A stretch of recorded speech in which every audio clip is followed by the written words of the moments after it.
만나 뵙게 돼서 반갑습니다. 저는 김선교 선교사라고 합니다.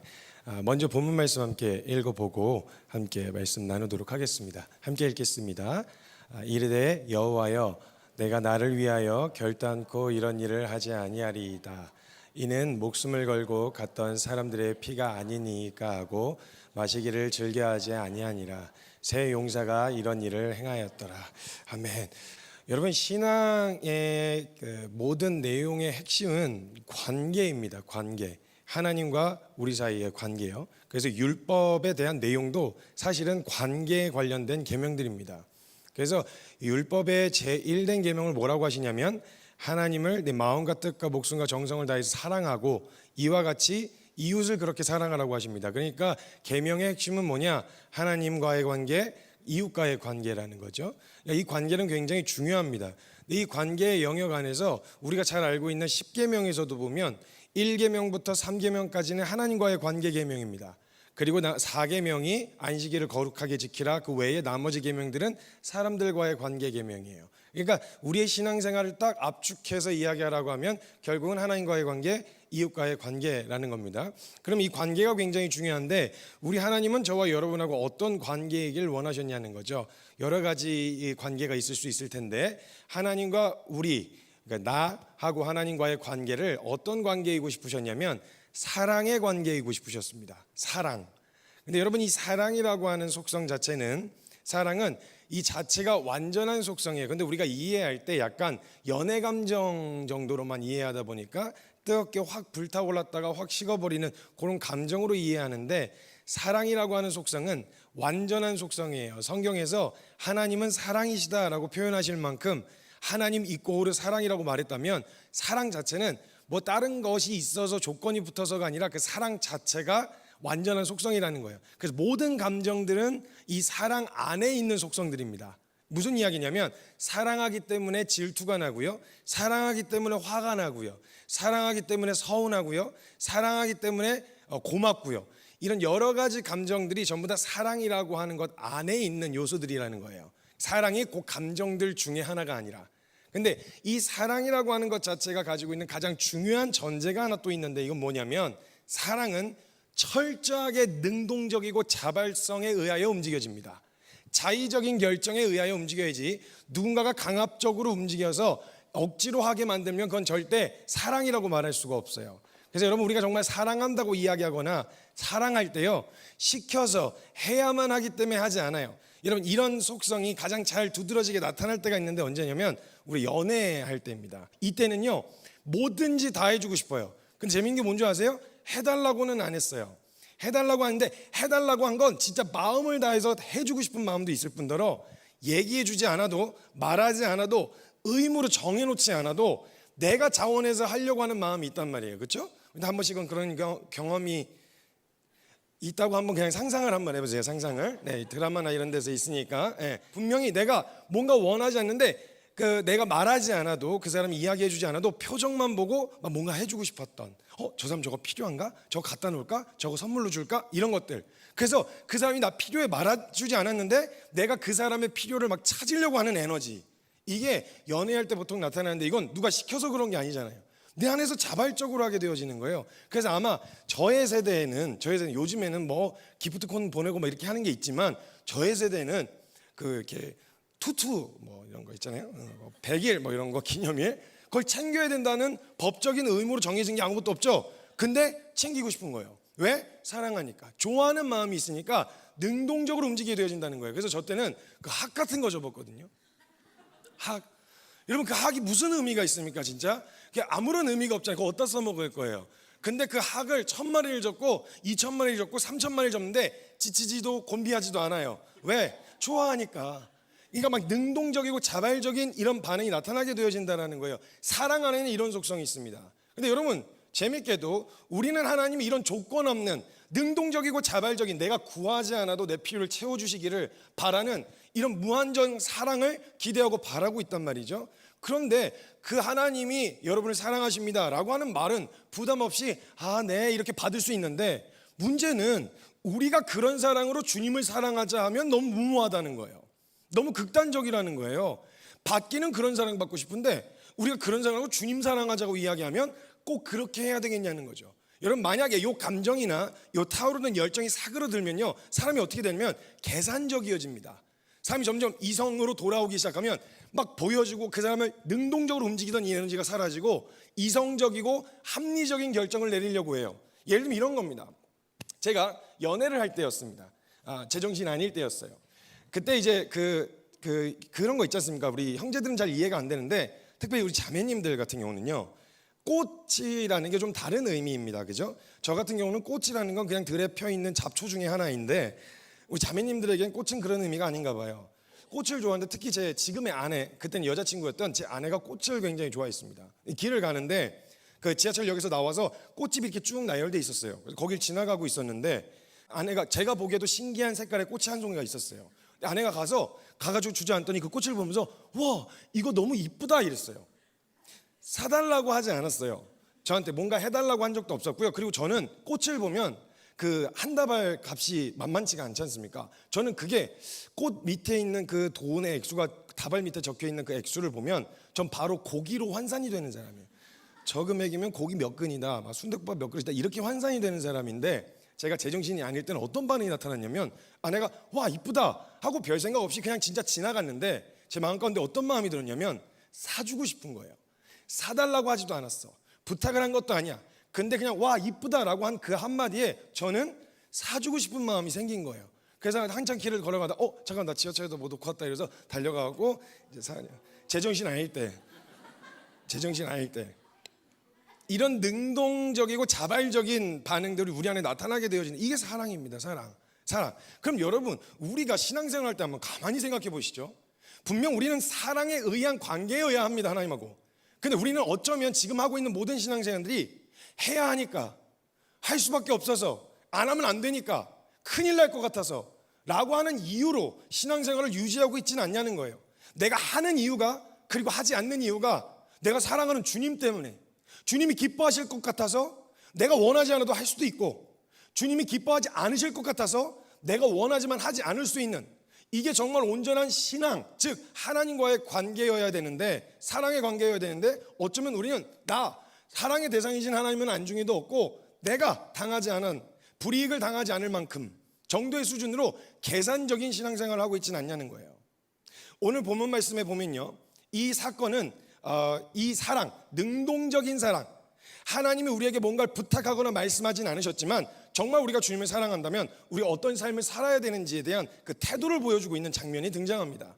다윗 주변에는 그 어렸을 때부터 그 깡패 짓을 하던 폭력배들이 있었어요. 그 폭력적인 행태들로 폭력배밖에 될 수 없었는데 다윗을 만나니까 이스라엘의 건국을 함께 세운 용맹함이 되는 거예요. 그 폭력성이 용맹함으로 바뀌게 되어졌어요.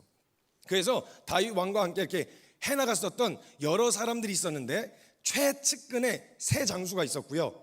그 다음으로 30여 명의 장수들을 측근으로 두고 있는 장수들이 있었습니다. 그 중에 3명에 대한 이야기예요. 근데 다윗이 블레셋과의 전투를 계속 치러가면서 많이 고단했습니다. 너무 피곤했어요. 그래서 장수들과 함께 이렇게 회의를 하고 있었는데 막 이게 너무 스트레스를 받는 거예요. 계속 한평생 도망다니고 싸우고 목숨이 오고 가는 그런 상황 가운데 노출되다 보니까 너무너무 피곤한 거예요, 다윗이. 그래서 회의를 한참 진행하다가 막바지쯤 됐을 때 다윗이 뭐라 그러냐면, 그때 베들레헴 쪽에다가 그 블레셋이 진을 치고 있었는데 거기 곁에 성문에 우물이 있었어요. 우물이 있었는데 다윗은 어떤 마음으로 이야기했냐면, 빨리 이 피곤한 전투와 싸움이 끝났으면 좋겠다, 그만했으면 좋겠다, 이런 마음으로 툭, 별 생각 없이 툭, 누가 나를 저 베들레헴 성문 곁에 있는 우물물을 나로 마시게 할까, 저 빨리 끝냈으면 좋겠다, 이 말이거든요. 그냥 그렇게 툭 하고 뱉은 말이었어요.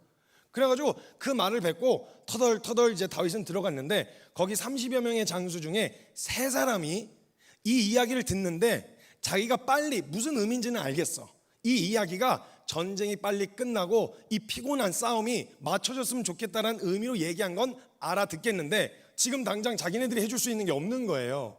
이 전쟁을 끝내줄 수가 없잖아요, 당장. 그러니까 그렇게 고민을 하던 그 중 안에 있었던 3명의 장수가 다른 건 못 해주겠는데 그 문자 그대로 그 성문 곁에 있는 우물물은 떠다 줄 수 있을 것 같은 거예요. 적진 한복판에 있는 우물물, 이건 다윗이 떠다 달라고 한 게 아니에요. 부탁한 것도 아니에요. 근데 그게 무슨 의도로 얘기했는지 분명히 알았을 거거든요. 근데 이 세 장수는 다른 거 말고 그 워딩 그대로, 그 마음에 탄식, 조금이라도 좀 위로가 되게 하려고, 위로가 되어주고 싶어서 그 워딩 그대로 해주고 싶은 마음이 딱 생긴 거예요. 셋이 무기고로 갔어요. 가가지고 장비를 챙기기 시작하는 거죠. 자기 장비를 딱 챙겨서 풀로 세팅하고 세 명이 모여서 여러분 거기 적진 한복판이었어요. 적진 한복판. 한 명이 수통을 챙겼어요. 수통을 챙기고 셋이서 그 적진 한복판으로 달려가는 거예요. 이게 무슨 미친 짓입니까? 아니, 해달라고 한 것도 아니고 전략적으로 손해가 되는 일이에요. 근데 이 세 장수는 다른 걸 계산한 게 아니라, 다른 건 모르겠는데 그 마음을 좀 시원하게 해주고 싶은 거예요. 그 마음의 위로라도 되기를 바라는 거예요. 다윗 왕이 해달라고 한 것도 아니야. 그걸 떠다 달라고 부탁하지도 않았어. 전략적으로 아무런 의미가 없어 보이는 그 일을 다른 이유가 아니라 다윗 왕 때문에, 다윗 내가 사랑하는 나의 주인, 나의 왕 때문에 그렇게 하기로 목숨을 건 세 장수가 적진으로 뛰어들어갑니다. 뛰어들어가는데 저쪽에서 세 명이 막 뛰어오니까 블레셋에 있는 사람들이 적군이 오나 보다 해갖고 막 깨웠어요. 사람들을 깨우고 막 나팔을 불어가지고 사람들한테 사인을 보내고 신호를 보냈는데 세 명이 오는 거예요. 세 명만. 뒤에 더 있겠지 해갖고 잔뜩 경계를 하고 있는데 세 명밖에 없는 거예요. 쟤네 왜 저러나 싶어갖고 얘네들도 너무 당황하지 않겠어요? 뭐 하는 애들이지? 그들이 막 성문 쪽으로 달려오는 것 같아서 다들 바짝 긴장하고 있는데 막 달려오더니 방향을 휙 틀어가지고 우물 쪽으로 가는 거예요, 얘네가.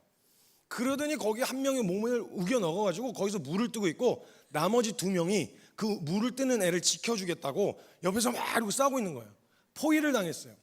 포위를 당했는데 빨리 뜨려고 그러는데 이게 또 주댕이가 조그매요. 또 꼴꼴꼴꼴 이러고 들어가. 그 빨리 뜨라고 막 목숨이 왔다 갔다 하는 상황이니까 그래갖고 막 하는데 막 그냥 그 장면을 묵상하는데 그런 장면이 있을 것 같더라고요. 막 화살 날라와가지고 막 스쳐 지나가고 막 창 여기 막 지나가고 막 피하다가 맞고 막 온통 먼지와 피 범벅 땀으로 범벅이 된 상태로 그 수통을 품에다 넣고 그 세 명이 거기서 탈출을 합니다. 탈출하는데 블레셋 얘네들 얼마나 황당하겠어요. 쟤들 뭐야? 물 하나 달라 그러면 그냥 하나 줬을 텐데 뭐한 짓이야 이게 도대체, 이런 생각이 들지 않았겠어요? 그 세 명이 쩔뚝쩔뚝한 채로 온통 피와 땀과 먼지로 범벅이 된 채로 진영으로 돌아왔어요. 돌아와가지고 다윗 왕 앞에 딱 선 거죠. 다들 당황했어요. 왜 이 꼬라지로 왔는지, 도저히 너 왜 이래? 왜 이렇게 된 거야? 너 어디 가서 맞고 왔어? 라고 물어보는데 다른 이야기를, 일단 난 다윗 왕을 만나고 싶다고. 그래서 이 세 명의 장수가 다윗 왕 앞에 딱 섰어요. 벌써 마음이 두근두근 거리잖아요, 그죠? 선물을 준비했으니까 두근두근 하잖아요. 그리고 너네 왜 이러냐? 너네 왜 이 모양 이 꼴이 됐냐? 라고 이야기를 하는데 그 옆에 있었던 애한테 툭툭 쳐갖고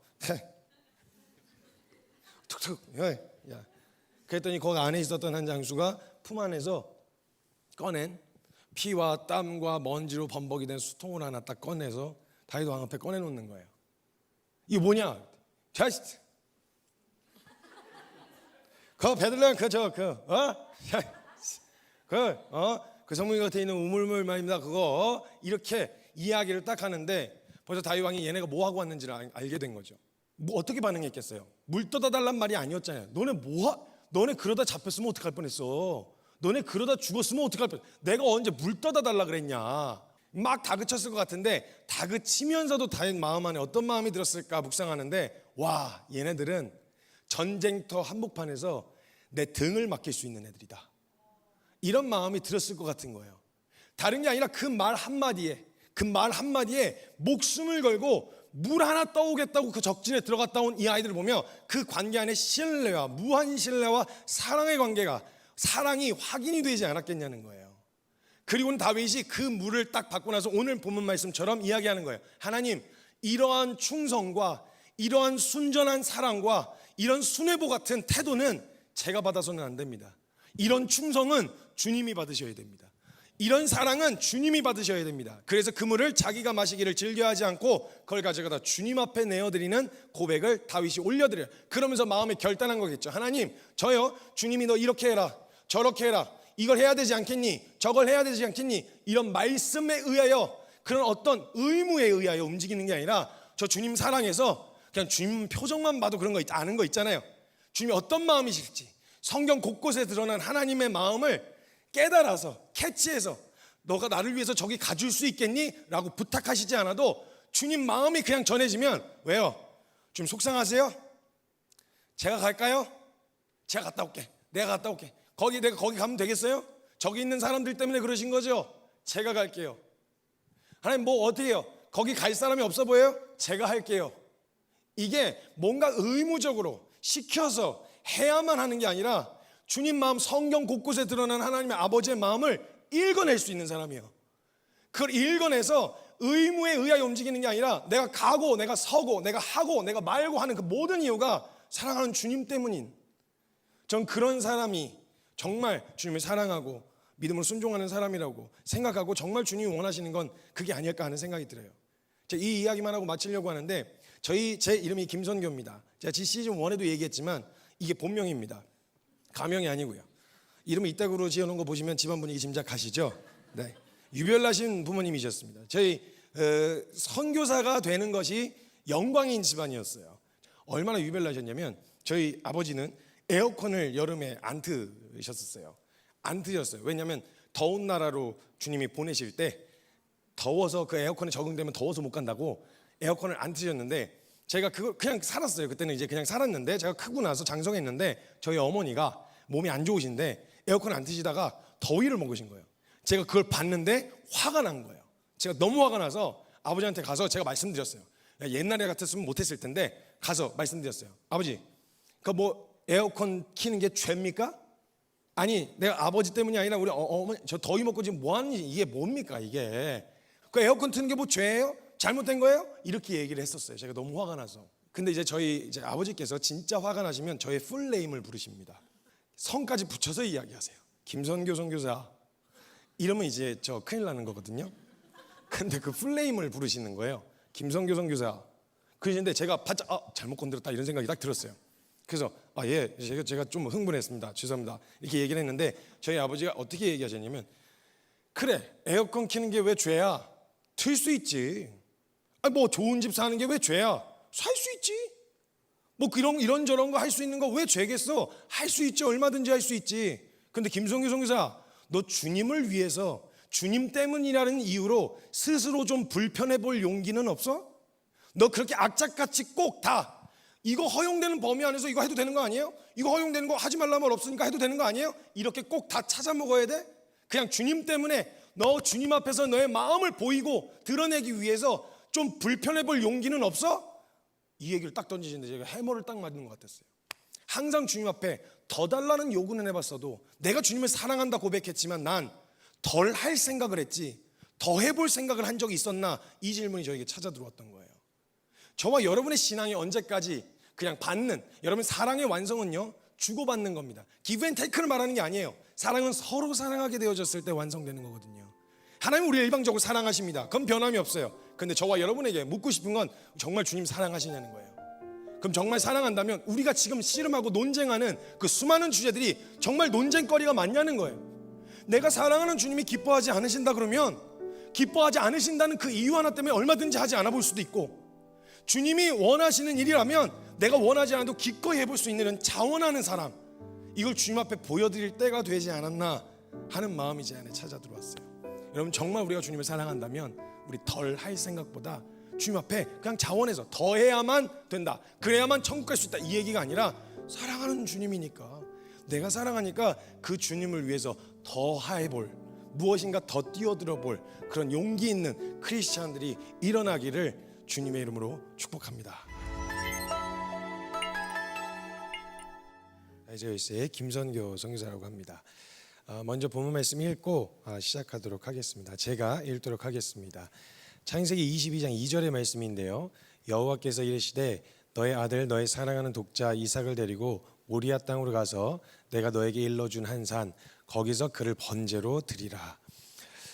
여러분 우리가 하나님과의 관계에 대한 이야기를 해 나가고 있는데 관계는 결국 깊어져야 합니다. 그럼 하나님과 우리와의 관계가 어떻게 깊어질 수 있는가에 대한 이야기를 저는 오늘 좀 하려고 합니다.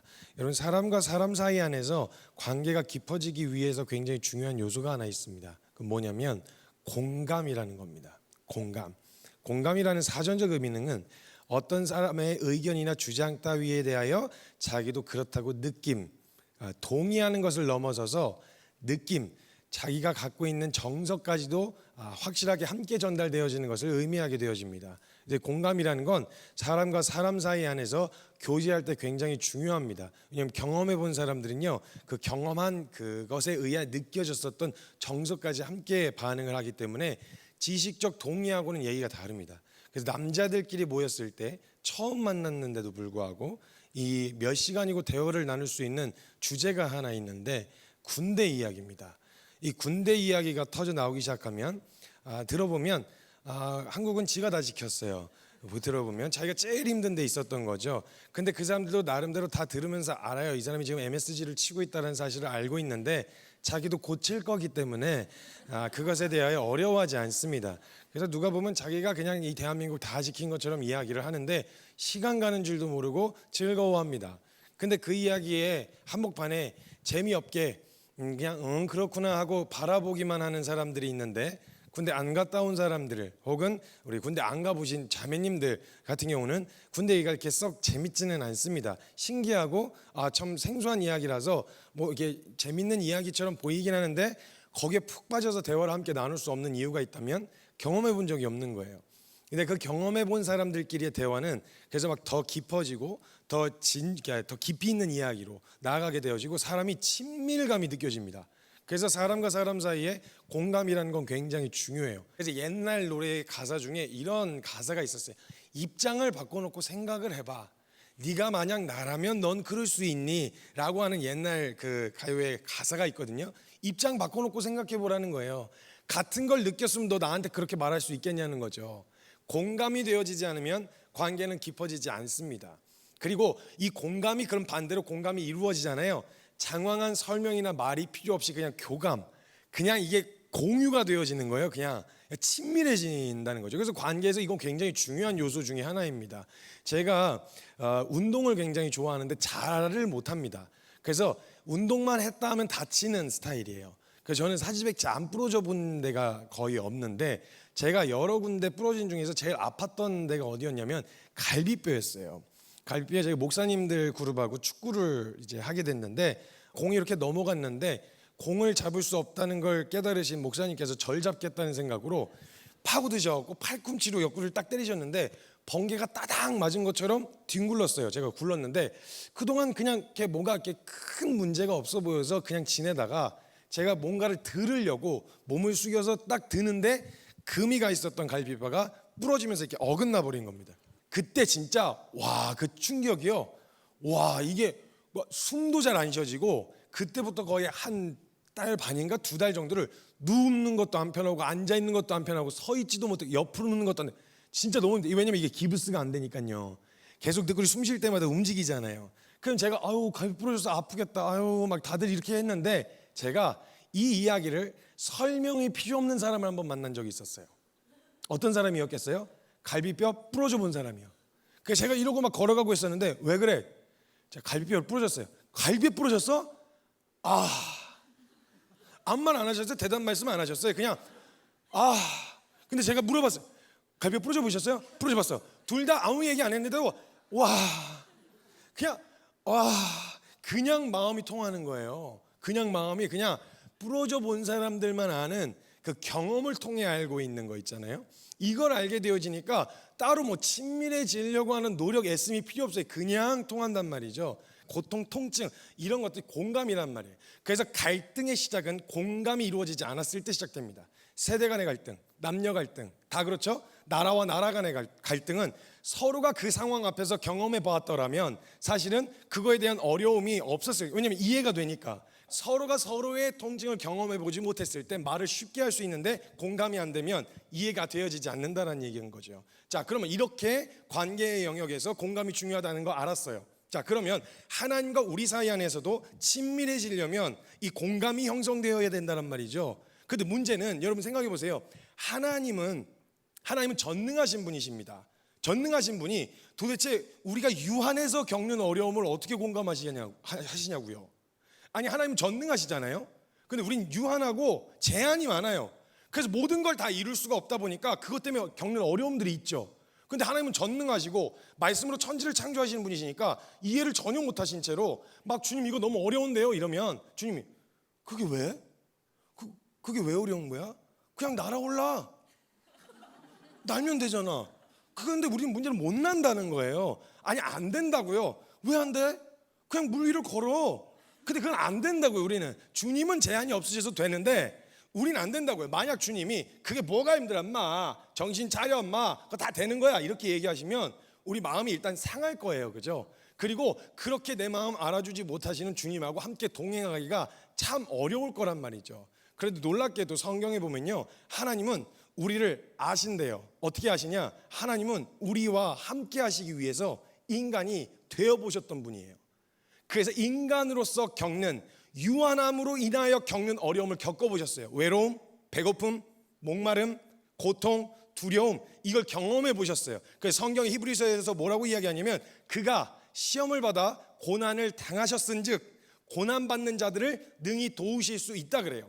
하나님은 전능하신데 우리의 마음을 함께 공유하고 함께 가고 싶으셔서 하나님은 그 전능함으로 인간이 되기를 선택하셨어요.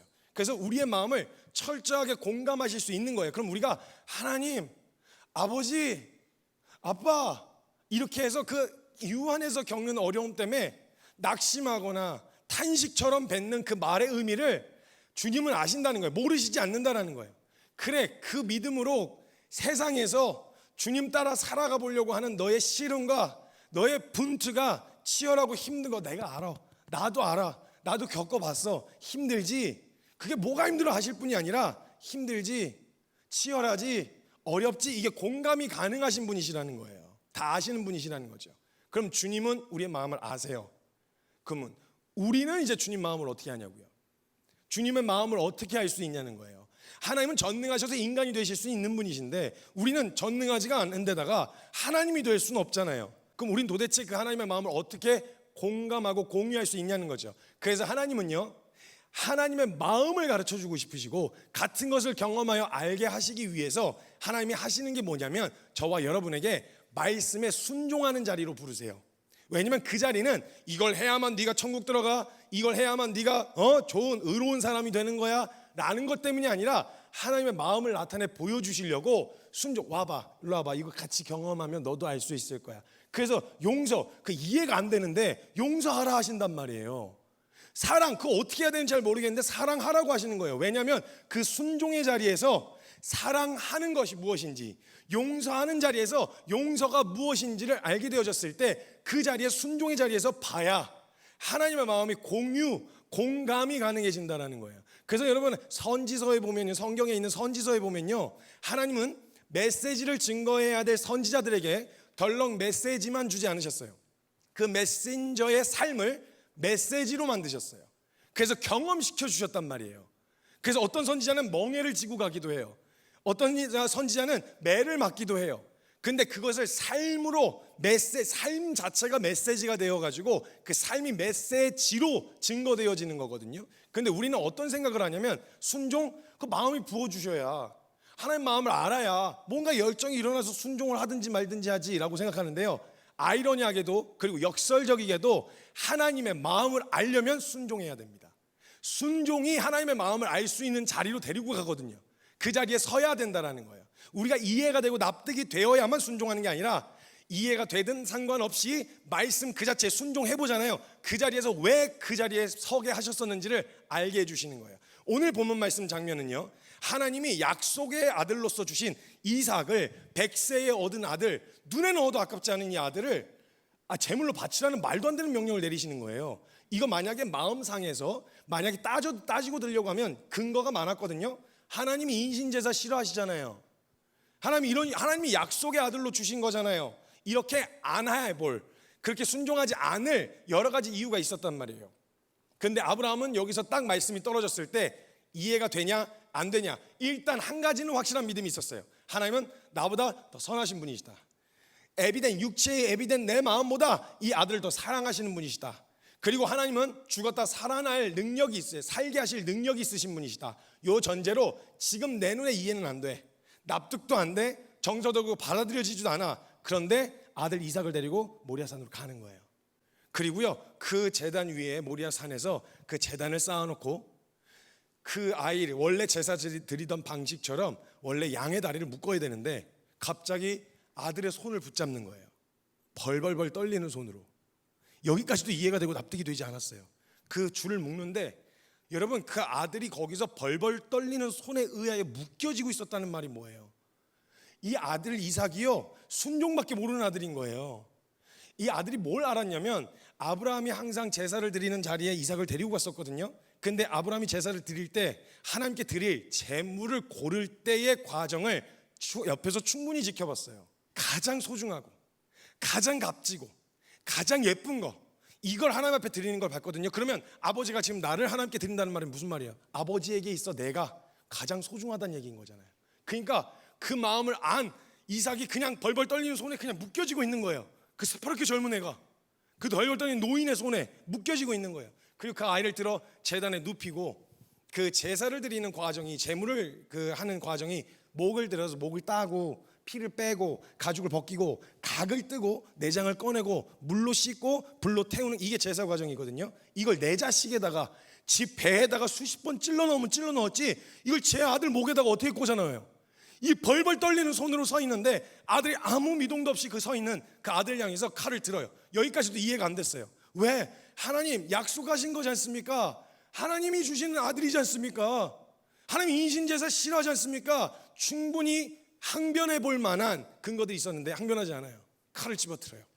그리고 그 자리에서 칼을 찔러 넣어요. 만약에 그런 넣으려고 하는 마음이 없었으면, 진짜 찌르려는 마음이 없었으면 하나님이 나타나 급하게 말리실 리가 없어요. 찌르라고 빨리 이렇게 하셨겠지, 그만 손대지 말아라 이렇게 얘기 안 하신단 말이에요. 근데 여러분, 그 자리에서 뭐가 있었을까 싶었겠지만 여러분, 그 자리에서 아들의 말씀에 순종해서 그 자리까지 올라간 아브라함이 그 현장에서 뭘 봤냐? 여호와 이레를 보게 된 거예요. 하나님이 이미 준비해 놓으셨다라고 하는 것을 보게 되어진, 여호와 이레를 이미 알고 있었거든요. 여호께서 준비하셨다는 말을. 왜냐하면 아들 이삭이 모리아산 같이 올라갈 때 재물 어디 있어요? 라고 물을 때 아브라함이 이미 준비해 놓으셨어 라고 대답을 해요. 여호와 이레에 대해서는 알고 있었으나 이론적으로가 아니라 실제로 경험하여 알게 되어진 그 현장에 서 있게 되는 거예요. 그 자리에서 여호와 이레는 다른 이야기가 되어지는 거죠. 하나님의 마음을 알게 되어지는데, 여러분 딱 요 장면 때, 여기서 성경에 기록되어 있지는 않은데 여러분, 이때 만약에 하나님이 그 무시무시한 그 명령을 듣고 거기까지 순종했으니 얼마나 기운이 빠지겠어요.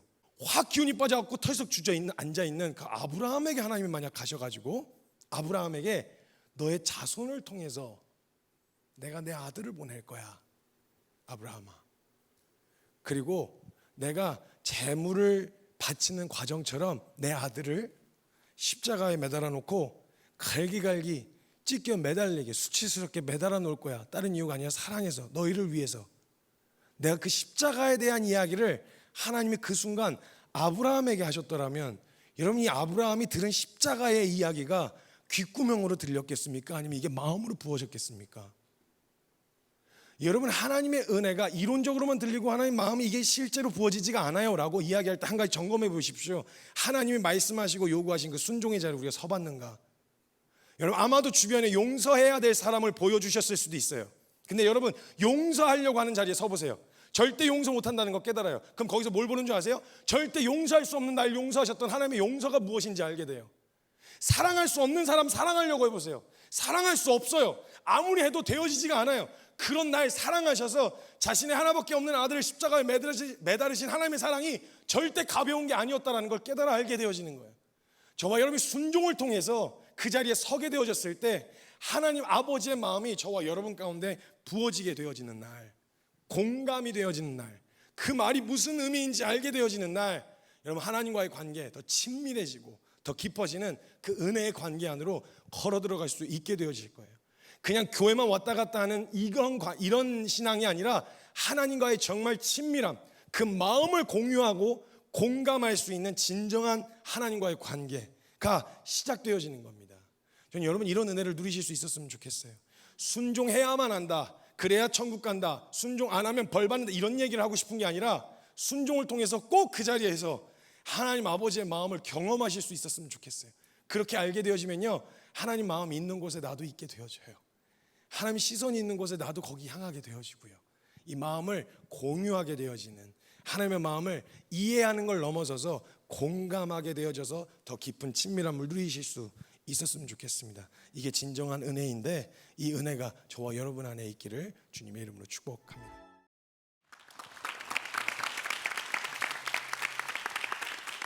네, 안녕하세요. 저는 김선교 선교사라고 합니다. 본문 말씀 한번 읽고 한번 보고 시작하려고 하는데, 마태복음 22장 37절로 39절의 말씀입니다. 우리 같이 한 목소리로 이 말씀 읽도록 하겠습니다. 시작. 예수께서 이르시되 내 마음을 다하고 목숨을 다하고 뜻을 다하여 주 너의 하나님을 사랑하라 하셨으니 이것이 크고 첫째 되는 계명이요 둘째도 그와 같으니 내 이웃을 내 자신과 같이 사랑하라 하셨으니. 오늘 공동체 안에서의 관계에 대한 이야기를 하려고 하는데, 사실은 지난번에도 이야기하고 여러 차례 늘 강조하는 지점이지만 신앙의 핵심은 관계입니다. 하나님과의 관계, 그리고 이웃과의 관계. 그러니까 우리가 믿음이 있는지 없는지가 드러나는 지점은 하나님과의 관계, 사람들과의 관계에서 드러나게 되어진다라는 거예요. 내가 열심히 사역을 하고 애를 쓰고 내가 굉장히 공격적이고 군사적인 모습이 보인다고 하더라도, 그리고 또 행위적으로도 깨끗하고 도덕적이라고 하더라도 이것이 반드시 어디서 녹아져야 되냐면 하나님과의 관계와 사람들과의 관계에서 증명이 되어야 이게 진짜 올바른 신앙과 믿음이라는 겁니다. 근데 그 중에 가장 큰 핵심이라고 한다면 관계의 목적이 있고 그 관계의 핵심이 있는데, 그게 뭐냐면 사랑입니다. 사랑. 잘 지내라, 재밌게 지내라, 친절하게 대해라, 이런 건 부수적인 것들이고요. 진짜 그 관계의 목적과 핵심은 뭐냐면 바로 사랑입니다. 그러니까 우리가 생각할 때 이 사랑이라는 개념을 생각할 때 우리가 뭔가 감정적인 부분으로 해석을 하는데요. 여러 가지 감정 중에 하나가 사랑이 아니고요. 사랑 안에 모든 감정이 다 포함되어 있는 겁니다. 그러니까 사랑하기 때문에 아프기도 하고요. 사랑하기 때문에 힘들기도 하고, 사랑하기 때문에 화가 나기도 하고, 사랑하기 때문에 실망하기도 합니다. 그러니까 이 사랑이라고 하는 건 모든 걸 아우르는 속성이라는 거죠. 하나님은 그래서 하나님과의 관계, 그리고 우리와의 관계에서 하나님은 사랑의 관계를 원하셨어요.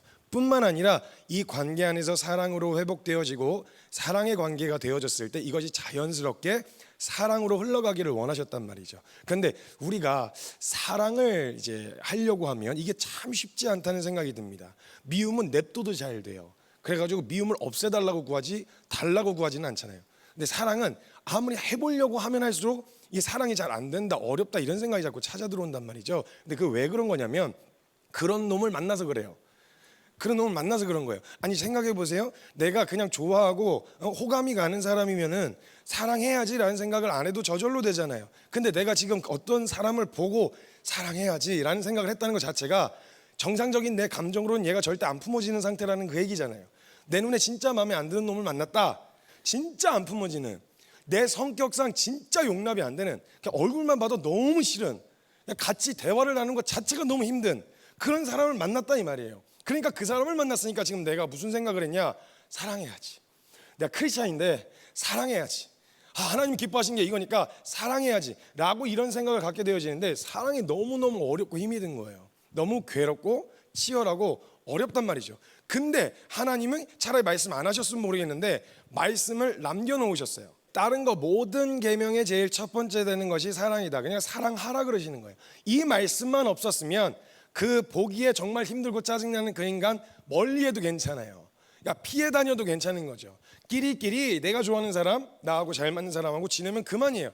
근데 문제는 성경에 이 말씀을 남겨놓으시는 바람에 막연한 부담감으로 남아있단 말이에요. 멀리하고 싶은데 가까이 차마 가기는 싫어. 근데 아주 멀리하자니 말씀이 있는 거예요. 이 말씀이. 그 너무 부담스럽고 어렵단 말이죠. 근데 여기서 하나님이 말씀하시는데, 우리가 사랑을 하려고 하면 우리 안에 사랑이 없다는 것을 자꾸 발견하게 된단 말이죠. 사랑 진짜 어렵고 이건 정말 힘든 일이다 라는 생각이 자꾸 찾아 들어오는데, 그래서 하나님, 나 사랑이 없어요. 하나님, 나 사랑을 주세요. 그래, 사랑하라는 명령에 순종하고 싶으니까 하나님, 저에게 사랑을 좀 주세요 라고 기도하고 구하는데, 이상하게 이걸 원하신다고 하시면서도 사랑을 안 부어주시는 것 같아요. 나에게 넉넉한 사랑이 없는 것 같단 말이죠. 근데 여기서 하나님이 그 사랑을 달라고 구하는 기도에 반응을 잘 안 해주시는 이유가 하나 있는데, 그 이유가 뭐냐면 이미 사랑할 수 있는 에너지가 우리 안에 있다라는 겁니다. 하나님의 말씀은요, 이미 너에게 사랑이 있다라고 이야기를 하신다는 거예요. 자, 진짜 온전한 사랑으로 사랑한다는 말은요, 여기 성경 말씀에도 이야기하듯이 마음을 다하고 목숨을 다하고 뜻을 다하여 사랑하는 것이 성경에서 말한 온전한 사랑이라 그래요. 근데 이걸 진짜 마음을 다하고 뜻을 다하고 목숨을 다해서 누군가를 사랑하려고 하면 안 되는데, 못하겠는데, 너무 어려운데, 힘든데, 이런 생각이 찾아 들어온단 말이죠. 근데 말씀에 보면요, 하나님이 말씀하신 말씀에 보면 아니, 그거 힘든 거 아니야. 넌 이미 너무 잘하고 있거든. 그러면서 이제 이걸 풀어서 설명해 주시는데 보세요. 예수께서 내 마음을 다하고 목숨을 다하고 뜻을 다하여 주 너의 하나님을 사랑하라고 하셨어요. 이와 같이 어떻게 하라고 하셨냐? 내 이웃을 네 몸과 같이 사랑하라고 하셨어요. 자, 아니 만약에 맥락이요, 이와 같이 마음과 뜻과 목숨을 다하여 사랑하는 것처럼 이웃을 사랑하라고 말씀하실 거였으면 이렇게 말씀하셔야죠. 내 마음과 뜻과 목숨을 다하여 주 너의 하나님을 사랑하고 이와 같이 내 마음과 뜻과 목숨을 다하여 이웃을 사랑하라, 이렇게 말씀하셔야 되잖아요. 근데 이와 같다고, 같은 맥락이라고 이야기를 하셨는데 뒤에 뭐라고 말씀하셨냐면 내 이웃을 너의 몸을 사랑하듯이 사랑해라. 그러니까 이 말은 뭐냐, 우리가 마음과 뜻과 목숨을 다해서 사랑을 하고 있는 거예요. 이미 누구를? 나를. 그러니까 내가 나를 내 마음과 뜻과 목숨을 다하여 사랑하고 있으니까 이 사랑을 누구에게 나누어 줄 여유가 없는 거예요. 내가 나를 사랑해야 되거든요. 내가 나를 사랑하지 않으면, 이 온전한 사랑으로 나를 사랑하지 않으면 이게 두려운 거예요. 이 두려움이 우리 안에 있는 거예요. 그러니까 이걸 모든 초점과 모든 에너지가 다 어딜 향해 있냐면 나를 향해 있기 때문에 이 온전한 사랑이 채워지지 않는 한 누구도 이 사랑, 누구에게도 이 사랑을 흘려보낼 수가 없습니다. 그러니까 남는 짜투리의 사랑 있잖아요. 내가 나를 사랑하고 또 남은 그 짜투리의 사랑을 가지고 남에게 나누어 주려고 하니까 넉넉하지도 않아요. 그러니까 어떤 마음이 드냐면 넉넉하지도 않은 걸 나눠주는 느낌이에요. 나도 나를 사랑 제대로 못하고 나도 잘 안 채워졌는데 누군가를 사랑하려고 하니까 그냥 밑바닥까지 박박 긁어가지고 밑에 있는 꾸정물까지 다 끄집어내서 약간 주는 그런 느낌과 정서가 찾아 들어오는 거죠. 그래서 어렵다는 생각이 드는 거예요. 근데 하나님은, 예수님은 말씀하시는 거예요. 너 마음과 뜻과 목숨을 다하는 사랑이 온전한 사랑인데 그 온전한 사랑이 이미 너에게 있고 그 사랑을 할 수 있는 능력과 에너지가 너 안에 이미 있어. 근데 그 사랑의 대상이 너일 뿐이야. 너가 너 자신을 그렇게 사랑하고 있는 거야. 그러니까 이 말은 사랑의 대상을 바꿔라. 넌 사랑의 대상만 바꾸면 되는 거야. 너 자신을 사랑하는 것에서 이웃을 사랑하는 것으로 이 사랑의 대상만 바꾸기만 하면 성경에서 이야기했던 대로 온전한 사랑으로 사랑하는 게 가능해진단 말이에요. 근데 오케이, 거기까지 이해했어. 오케이, 무슨 말인지 알겠어. 그래서 사랑을 하려고 사랑의 대상을 바꾸려고 했는데 이게 안 돼요. 또 왜 안 되냐? 내가 만약에 온전히 사랑하는, 나를, 내가 스스로를 사랑하고 있었는데 이 온전한 사랑의 대상을 바꿔버려서 다른 사람을 사랑하면 누가 날 사랑해 주죠? 누가 나를 그렇게 사랑하나요? 누가 나를 마음과 뜻과 목숨을 다해서 사랑하나요? 그러니까 불안한 거예요. 하나님의 사랑도, 우리가 살아왔었던 세상이 그러한 터라 하나님의 사랑도 약간 조건부일 것 같은 그런 정서를 가지고 있는데, 그래서 내가 나를 그렇게 움켜쥐고 있지 않으면, 내가 나를 그렇게 사랑하고 내가 나를 그렇게 보호하고 나를 아껴주지 않으면, 그러면 아무도 나를 사랑해 줄 것 같지 않은데 지금 막연하게 다른 사람을 사랑하라고 하면 내가 있는 건 최소한의 사랑은 확보해 놓고 그거에서 남는 걸 떼어서 줬었는데, 근데 이거 온팡 모든 것을 다해서 마음과 목숨과 뜻을 다해서 다른 이를 사랑하라니까 두려운 거죠. 그렇게 주고 나면 난 누가 사랑해요? 그렇게 주고 나면 나는요? 나는 어떻게 해요? 누가 나를 마음과 뜻과 목숨을 다해서 사랑해 주나요? 누가 나를 그렇게 챙겨주나요? 이 두려움 때문에 나아가지를 못하는 거예요. 이걸 옮길 수가 없는 거예요. 그러니까 시간이 지날수록, 세상이 각박해질수록 자기를 사랑하는 사랑이 더 짙어질 수밖에 없는 거예요. 왜냐하면 서로를 돌아보지 않고 서로를 챙겨주거나 아껴주지 않는 이런 분위기가 조성될수록 서로 더 고립이 되기 시작하는 거예요. 왜냐하면 내가 날 챙겨야 돼, 내가 날 사랑해야 돼, 내가 나를 아끼지 않으면 누구도 날 그렇게 사랑하지 않아. 그래서 하나님의 사랑에 대한 의심이 짙어질수록 자기의 사랑이 짙어질 수밖에 없는 거예요. 이걸 나누어 줄 여력이 없는 거죠. 그렇다면 지금 이런 줄 아시는 하나님이, 이런 줄 알고 계시는 예수님이 너 이웃을 사랑하라고 말씀하셨단 말이죠. 아세요? 우리 안에 이 온전한 사랑이 충족되지 않는 한 우리가 누군가를 사랑할 수 없다는 걸 예수님도 아세요. 예수님도 우리를 사랑하셨을 때 온전한 사랑으로 사랑하기를 원하셨고 그런 사랑을 주시려고 하셨어요. 근데 내가 그 흘러들어오는 넘치는 사랑으로 우리에게 흘러들어오는 그 사랑을 딱 가로막고 그걸 다 그냥 딴 데로 흘려보내는 거예요. 내게는 들어오지 않고. 그게 내가 나를 사랑하는 사랑 때문에 그래요. 내가 어떤 사랑도 받아들일 수가 없는 거예요. 내가 나를 사랑하는 것만 확실하니까. 그래서 그 상태로 있다 보니까 하나님의 사랑이 우리의 심령 가운데 온전한 사랑으로 사랑하신다고 해도 받아들여질 수가 없는 거죠. 그럼 지금 그걸 아시는 예수님께서 이웃을 사랑하라고 말씀하시는 이 말씀은 뭐냐? 다른 너 정신 차려, 너 빨리 네 사랑하는 그 사랑에서 돌이켜가지고 이웃을 사랑해 책망하시거나 몰아붙이시는 게 아니라 이미 너를 온전한 사랑으로 사랑하고 있는, 마음과 뜻과 목숨을 다해서 너를 사랑하는 사랑이 있어. 그러니까 너가 너 스스로를 그렇게 마음과 뜻과 목숨을 다해서 스스로 사랑하려고 하지 않아도 돼. 그렇게 힘주고 있지 않아도 돼. 그 사랑이 이미 준비되어 있어. 내가 너를 마음과 뜻과 목숨을 다해서 이미 사랑하고 있어. 그러니까 너가 너 스스로를 마음과 뜻과 목숨을 다해서 사랑하지 않아도 돼. 너가 가지고 있는 사랑은 누군가에게 줘도 돼.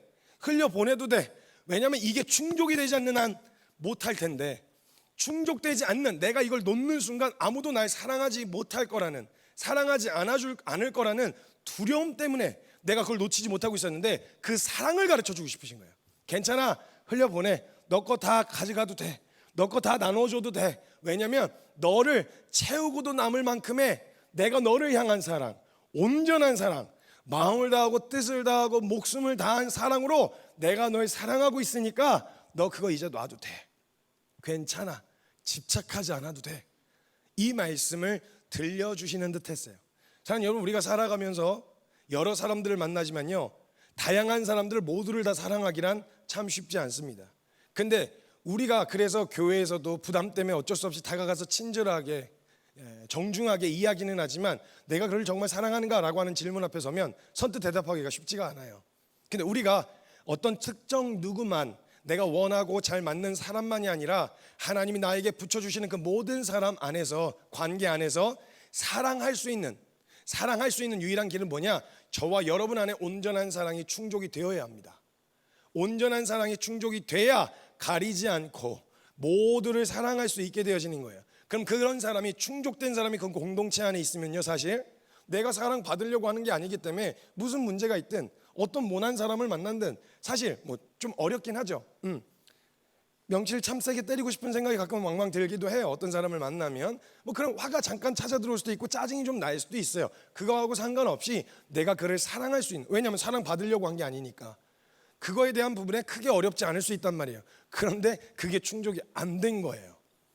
안 된 거예요. 근데 이 말씀은 그런 없는 와중에서도 나눠주라 이 말이 아니라 내가 너에게 줄 그 넉넉한 사랑이 이미 준비되어 있으니까 이제 놔. 너가 이렇게 움켜쥐고 있었던 그걸 좀 놔도 돼. 이걸 놓는 순간 마치 물길이 이렇게 흘러오고 있었을 때 수문이 열리듯이 이제 내게로 그 물이 쏟아져 들어오기 시작하는 거예요. 내게 그 스며들어오기 시작하는 게 온전한 사랑. 근데 적당히 흘러들어오고 어중간하게 흘러오다가 말 거라고 하는 두려움이 있었는데 이게 계속 나를 채우고도 남을 만큼 계속 흘러들어오는 무한한 사랑이라는 것을 알게 되어지면요, 이제는 뭐 아낄 필요가 없어요. 사랑이 필요해? 주는 거예요. 사랑이 필요해? 주는 거예요. 사랑이 필요해? 이 줄 수 있는 사람이 되어지는 거예요. 넉넉한 자가 되어지는 겁니다. 그럼 만약 여러분 우리가 사랑을 받으려는 자가 아니라 사랑을 하려는 자가 되려면 다른 게 아니라 저와 여러분 안에 이 온전한 사랑으로 채워져야 됩니다. 그러니까 사랑해야지라고 하는 율법에 얽매인 삶이 아니라 먼저 그 사랑 안에 온전히 사로잡히고 나면요, 그 외에 해라 마라 할 필요가 없어요. 넘쳐서 그냥 흩뿌리고 다니는 거야. 가져가라. 왜냐면 내가 나를 사랑할 필요가 없어. 왜? 난 그 온전한 사랑을 이미 받았거든. 그리고 지금도 받고 있거든. 이것을 받은 자만이 흘려보낼 수 있는 거예요. 그럼 우리가 집중해야 되는 건 사랑해야지가 아니라 하나님이 나를 사랑하신 그 온전한 사랑에 집중하는 거예요. 그럼 그 사랑이 우리에게 흘러들어오면 내가 나를 굳이 집착하고 나를 붙들고 있지 않아도 그 사랑을 흩뿌리는 자로 진정한 그리스도인, 하나님을 사랑하고 이웃을 사랑하는 진정한 그리스도인이 내가 되려고 해서 되는 게 아니라 되어질 수밖에 없다라는 거, 되어질 수밖에 없는 사람이 될 거라고 저는 확신합니다. 그래서 이제 하나님이 이웃을 사랑해라 라고 하시는 말씀을 율법으로서 부담을 느끼시는 게 아니라 내가 너를 온전한 사랑으로 사랑하고 있다라고 하시는, 그러니까 너가 너를 그렇게 사랑하지 않아도 된다, 흘려보내도 된다 라고 하는 하나님이 나를 향하신 사랑의 고백으로 듣기 시작하면요, 말씀은 이제 더 이상 부담이 아닌 거예요. 사랑하라고 하셨으면 할 수 있는 사랑을 주시면서 하라고 하시는 분이세요. 그 하나님께서 우리 보고 사랑하라고 하셨으면 걱정하지 마, 너가 받을 사랑은 걱정하지 마, 내가 다 준비해놨어. 그 넉넉한 사랑 준비해놨으니까 너 안에 있는 그 사랑은 누구에게 흘려보내도 돼. 이 온전한 사랑 안에 푹 잠기시는, 이 온전한 사랑을 먼저 받으시는 저와 여러분이 되셨으면 좋겠습니다. 감사합니다. 오늘 함께 시작하면서 말씀 먼저 읽고 시작하도록 하겠습니다. 네, 함께 베드로전서 3장 8절의 말씀인데요, 우리 함께 같이 읽고 시작했으면 좋겠습니다. 함께 읽겠습니다. 마지막으로 말하노니 너희가 다 마음을 같이하여 동정하며 형제를 사랑하며 불쌍히 여기며 겸손하며. 아멘. 저는 가장 중요한 게 그리스도인들끼리 가장 중요한 건 연합해야 된다고 생각합니다. 근데 이제 연합이 우리 안에서도 되어야 사실은 진짜 함께 믿지 않는 자들과도 함께 할 수 있는 그런, 이제 믿지 않는 걸 그대로 용납하면서 함께 할 수는 없겠지만 우리가 어떤 사람이든 품고 동행하는 일이 가능하다고 생각하는데, 문제는 연합이 진짜 어렵죠. 연합이 정말 어렵고 불가능하다는 생각까지 듭니다. 근데 사실은 우리가 들은 복음과 우리가 알고 있는 복음은요, 가장 불가능한 연합을 이루어낸 게 바로 복음입니다. 죄인인 우리와 거룩하신 하나님이 함께 동행할 수 있게 하는 가장 중요한 키가 바로 십자가입니다. 그러니까 십자가로는 연합이 가능한 거죠. 만약 우리에게 십자가가 있고 그 복음이 있다면 하나 되지 못할 사람이 없고 품지 못할 사람이 없다라는 겁니다. 근데 실질적으로 교회 공동체 그리고 믿는 사람들끼리 안에서의 교제와 이 대화 가운데서도 우리가 연합하기가 참 쉽지 않아요. 각자의 입장이 있어서 사실 저는 중재자의 역할을 맡을 때가 굉장히 많거든요. 상담을 받고 상담을 해줘야 되는 입장이다 보니까 중재의 역할을 맡을 때가 있는데, 이제 이야기를 들어보면 둘 다 맞는 이야기를 해요. 관점은 좀 달라서 평행선을 항상 그리는 거죠. 처음엔 제가 상담이 서툴 때는 어떻게 썼냐면 둘의 합의점을 찾아주려고 애를 썼어요. 근데 합의점을 절대 못 찾아주더라고요. 그 합의가 되어지는 경우를 거의 본 적이 99.999% 합의를 본 적이 없습니다. 거의가 지금까지 상담한 사람 중에 합의점을 찾아줬을 때는 없었어요. 근데 왜 0.00001%의 가능성을 남겨놓았느냐? 그 중에서 연합이 가능한 케이스가 있었는데 어떤 케이스였냐면 합의점 때문이 아니라 둘 다 십자가로 합의를 봤을 때였어요. 이 사람들이 그 현실적인 대안과 방법으로서 합의점을 찾았을 땐 안 나왔어요. 근데 이 사람들이 연합이 가능했던 그 0.0001%의 가능성은 이 사람도 십자가로 가고 이 사람도 십자가로 가서 그 두 사람이 십자가 앞에서 만났을 때는 그때는 가능하더라고요. 그게 내 의견, 내가 주장하고 내가 고집하고 싶었던 것들을 죽이고, 그리고 그 자리에 서서 그래 받을 거 받고, 아니 못할 게 뭐야, 주님 말씀 앞에서 순종하겠다고 했는데 누군가를 위해서 죽을 수도 있다고 고백하는 우리의 헌신이 있는데 사실 못 품을 건 뭐고 못할 건 뭐야, 이렇게 십자가로 가서 내가 죽어버렸더니 하나가 되는 거예요. 근데 그러고 봤더니 여러분, 연합도 하나님과 우리 사이 안에서 일어났던 그 연합도요, 예수님이 십자가에서 죽으심으로 완성된 일이었어요. 그러니까 누구 하나 안 죽으면요 연합이 절대 안 이루어지더라고요. 그리고 그 상담해주거나 중재의 역할을 맡을 때에도요, 자기가 어떤 한편에 서 있을 때 내 주장이 옳다고 생각하겠지만요, 아주 내가 편협하고 또 유치하고 치졸하다는 걸 인정해야 됩니다. 그래야 우리가 십자가로 갈 생각을 하거든요.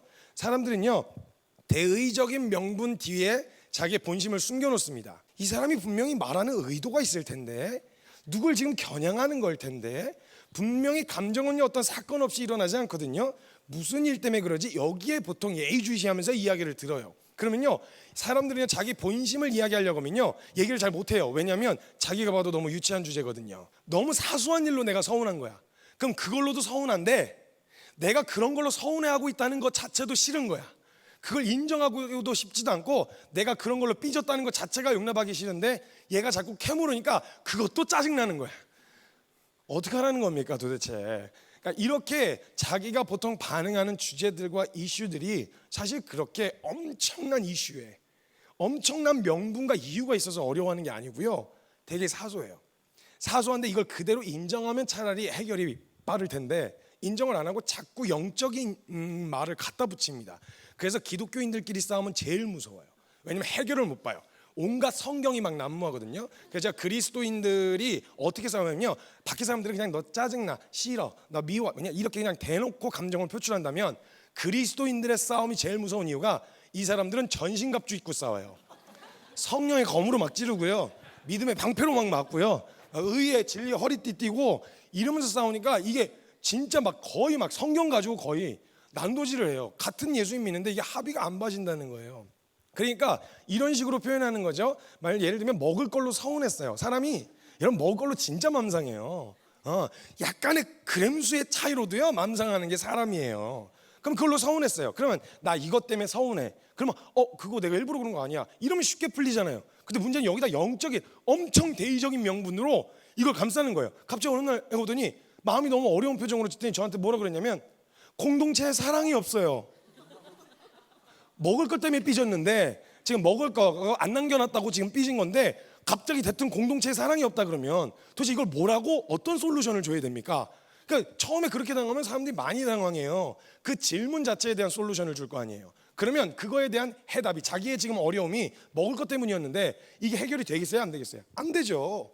영적인 말로 포장을 다 해놨는데 그 포장을 해놓고 보니까 진짜 본심은 숨어있어서 이게 해결이 안 된 채로 여전히 남아있으니 각자의 입장은 그대로 주장하면서 평행선을 달리는 거예요.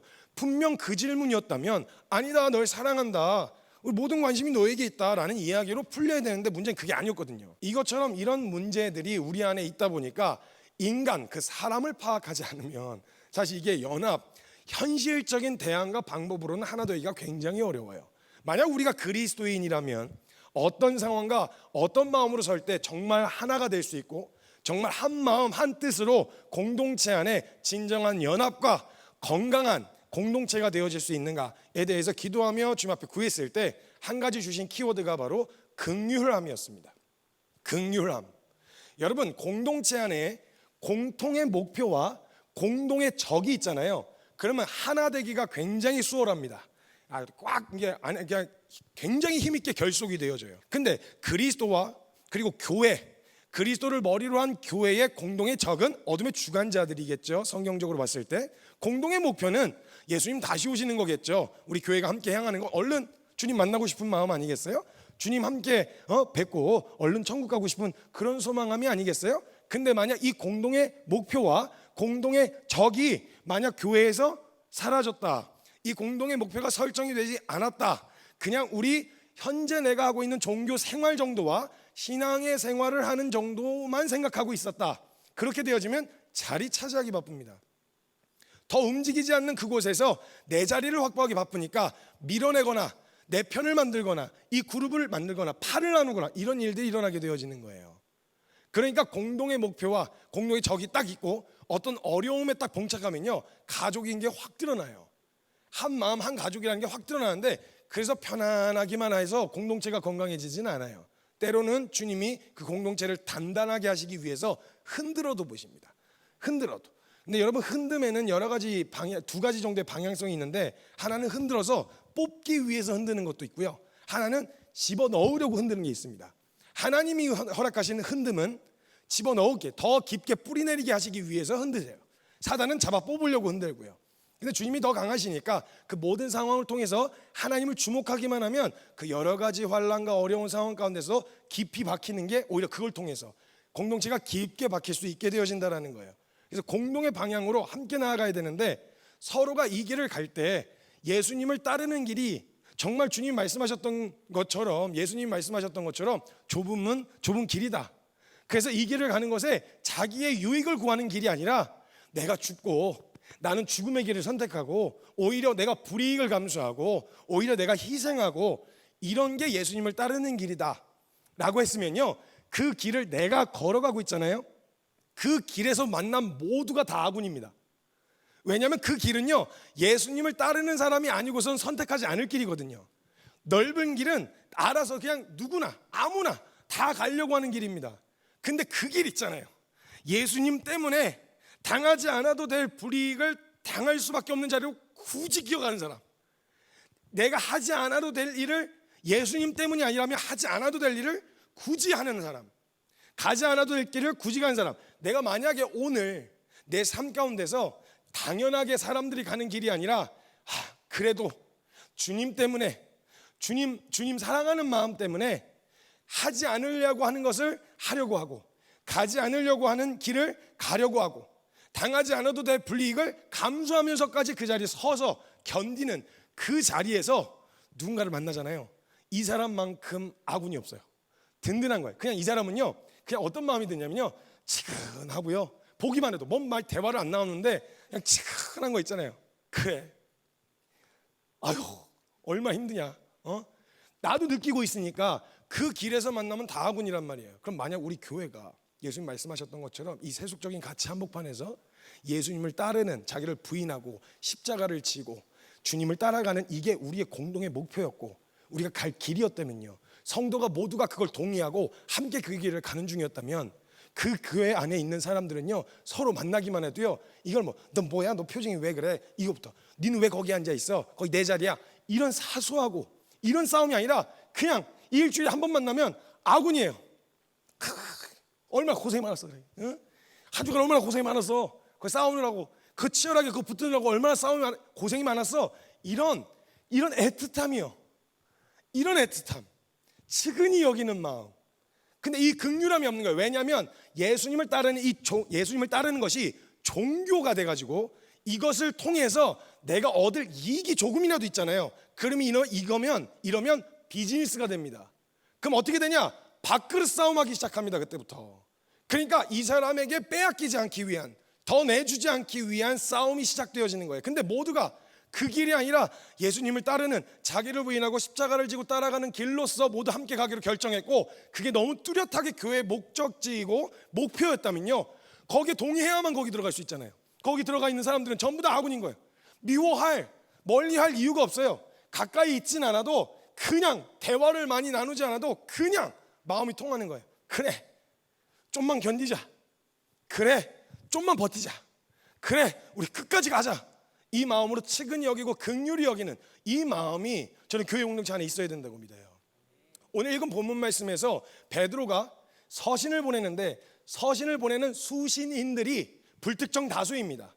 불특정 다수예요. 어느 지역, 어느 위치에 있는 사람들, 혹은 유대인, 이방인, 이렇게 정해져 있는 게 아니라 전국 각지에 퍼져 있는, 그 지역 근처에 퍼져 있는 그리스도인들에게 보내는 편지예요.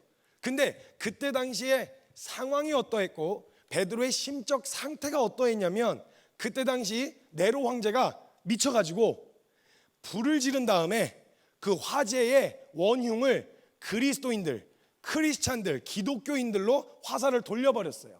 그러다 보니까 모든 사람들이 다 들고 일어나서 기독교인들을 핍박하기 시작했습니다. 그리고 너무 여론이 너무 좋아, 그냥 화를 거기다 집중시켜놨어요. 분노를 집중시켜놨으니까 그걸 박멸하기 너무 좋은 거예요. 그래서 합법적이고 모든 여론의 지지를 얻어서 그리스도인들을 핍박하기 시작했고, 지금 이 서신을 보낼 때쯤에는 상황이 더 나아질 것보다 상황이 더 급격하게 안 좋아질 상황 앞에 놓여 있었고, 그 위험에 노출되어 있는 성도들에게 보내는 편지였어요. 근데 그때 뭐라고 이야기하냐면, 마지막으로 형제들아, 서로를 불쌍히 여겨라, 서로를 긍휼히 여겨라, 측은하게 여겨라, 이렇게 이야기를 하는데, 여기서 불쌍히 여긴다는 말은 아이고 어떡하냐, 나는 안 가면서 그렇게 가는 사람들을 보면서 아이고 누가 그렇게 살을 해? 누가 그렇게까지 한다고 누가 알아줘? 왜 이렇게 극단적으로 살아? 왜 이렇게 무모하게 살아? 적당히 해, 적당히 믿으라고, 왜 그렇게까지, 이런 불쌍히 여기라는 말이 아니었어요. 알잖아요, 영광스러운 길이긴 하나 그게 얼마나 아픈지, 너무 기쁜 길이긴 하지만 그게 얼마나 치열한지, 그리고 너무너무 감사한 일이지만 그게 얼마나 무서운지 성도들은 알고 있단 말이에요. 지금 그 앞에서, 이 죽음의 두려움 앞에서 당장 다음날 해가 뜨면 원형 경기장으로 끌려 들어가서 사자밥이 될 날을 앞두고 있는 그 성도들에게 지금 이야기하는 거예요. 서로를 긍휼히 여겨라. 근데 이 말은 긍휼히 여기라는 이 말 안에는 불쌍히 여기다, 그들이 처해 있는 처지를 치근하게 여긴다는 말이 아니었어요. 그 영어에서 긍휼히 여기라는 말은, 치근히 여기라는 말은 애껴주라는 말이에요. 그의 걸음을 지지해 주라는 말이에요. 따뜻하게 위로해 주라는 말이에요. 너 잘 가고 있는 거야.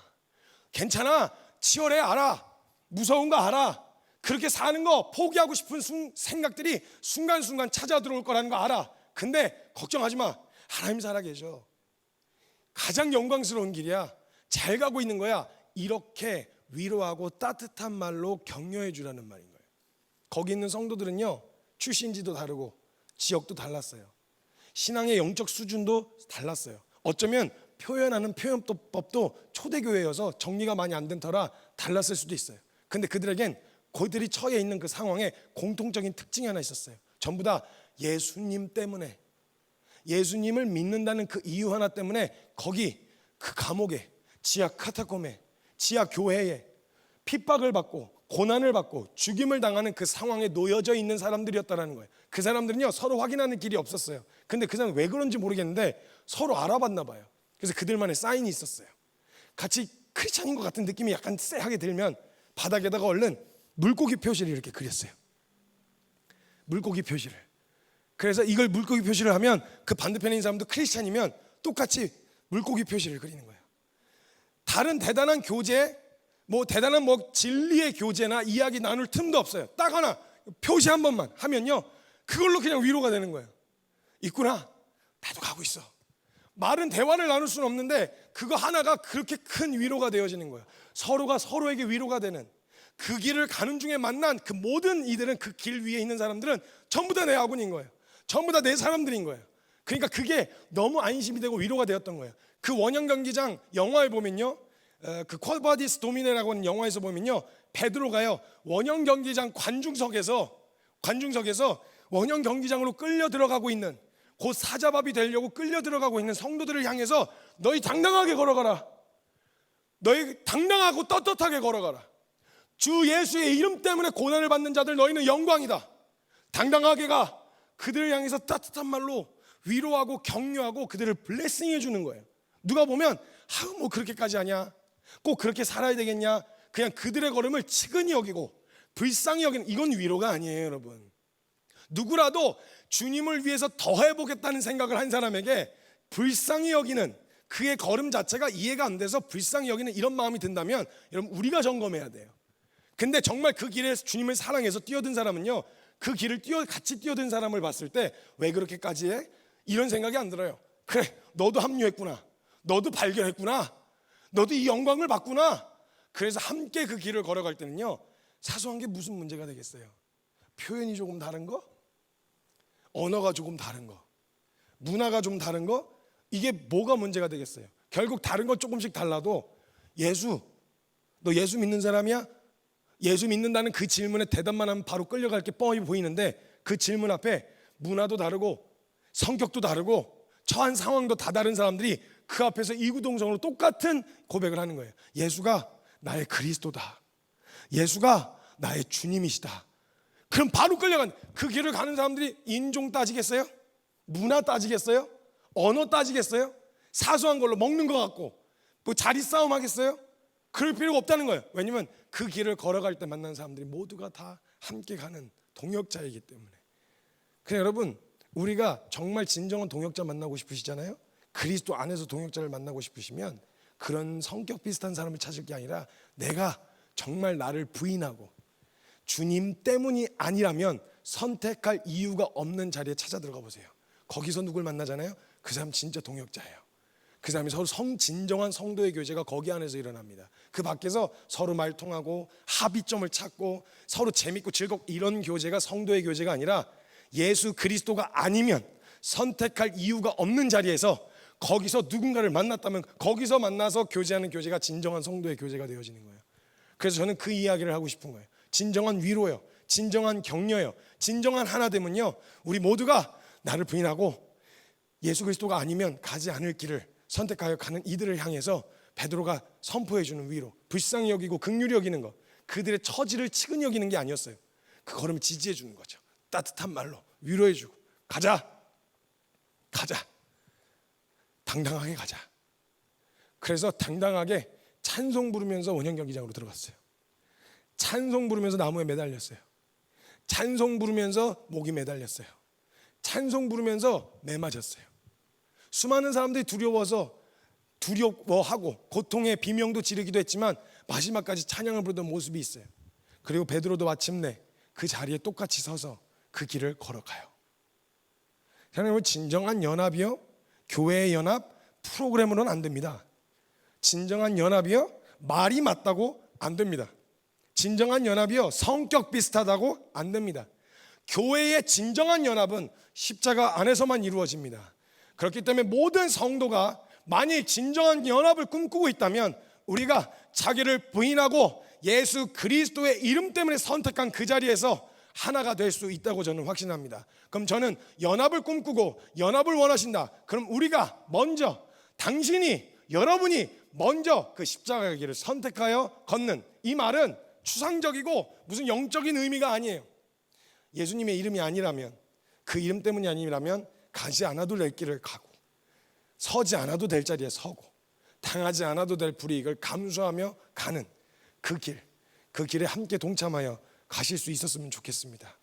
그 안에서 일어날 수 있는 진정한 연합은 모두가 함께 십자가의 길을 걸어갈 때, 우리가 십자가의 길을 선택할 때, 그때 가능하다고 믿습니다.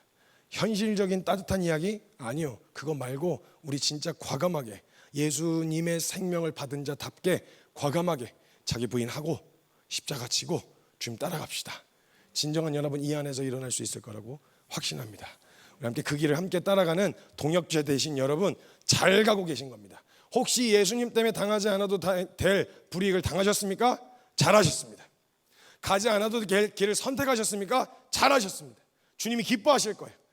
어떤 열매를 맺어서가 아니라, 다른 이유가 아니라 예수님 때문에 그 길 선택한 거기 때문에 기뻐하십시오. 너무 잘하셨습니다. 사랑하는 여러분, 우리 이 길 영광스럽게 걸어갑시다. 내 정욕대로 살다가 정욕대로 죽을 인생이었어요. 그런 우리에게 하나님이 이 길을 걸어가라고 말씀하셨고, 그 일을 통해서 예수님 이름 때문에 핍박을 당해볼 수 있다. 이건 죄인에게 영광입니다. 그 일을 함께 가는 모든 일들과 함께 손잡고 당당하게 걸어가시는 저와 여러분 되셨으면 좋겠습니다. 함께 나눌 말씀, 본문 말씀 함께 같이 읽어보고 시작하도록 하겠습니다. 함께 마태복음 9장 12절 말씀인데요, 짧으니까 함께 읽어보도록 하겠습니다. 시작. 예수께서 들으시고 이르시되 건강한 자에게는 의사가 쓸데없고 병든 자에게라야 쓸데 있느니라. 아멘. 세상과 우리와의 관계, 즉 사실 그리스도인에게 세상은 섬김의 대상이죠. 우리가 뭔가 같이 어떻게 협력하고 살아갈 이런 대상이라기보단 우리가 그들을 어떻게 섬겨야 할 것인가 라고 하는 것이 사실은 가장 중요한 관건인 것 같습니다. 근데 일단 우리가 섬기고 그들을 이제 서포트하고 세워주고 살리려면 일단 우리가 섬겨야 될 대상이 진단이 되어야 되거든요. 도움을 필요로 하지 않는 영역인데 우리가 도와주겠다고 하면 됐다 그러겠죠. 사람들이요, 안 궁금한데 알려주려 그러면 안 물어봤다 그러고요. 그다음에 뭔가를 해주려고 하는데 이제 뭐 이렇게 안 받고 싶으면은 안 궁금하고 안 물어봤다 그렇게 대답을 한단 말이죠. 필요 없어진단 말이죠. 결국 모든 건 그들의 니즈하고 우리가 주려는 것이 맞아 떨어져야 된다면 우리가 정확하게 세상을 진단할 수 있는 눈을 가져야 됩니다. 어떤 걸 섬겨줘야 되는 영역인지, 그리스도인은 무엇으로 세상을 섬길 수 있는지, 이것에 대해서 우리가 알아야 되는데, 사실은요, 가끔 그리스도인들과 교회가 세상도 해줄 수 있는 거 있잖아요. 그냥 나라도 해주고 정부도 해줄 수 있는 것들로 세상을 섬기려고 하는데, 사실 그런 건 어떤 회사나 정부가 더 잘해요.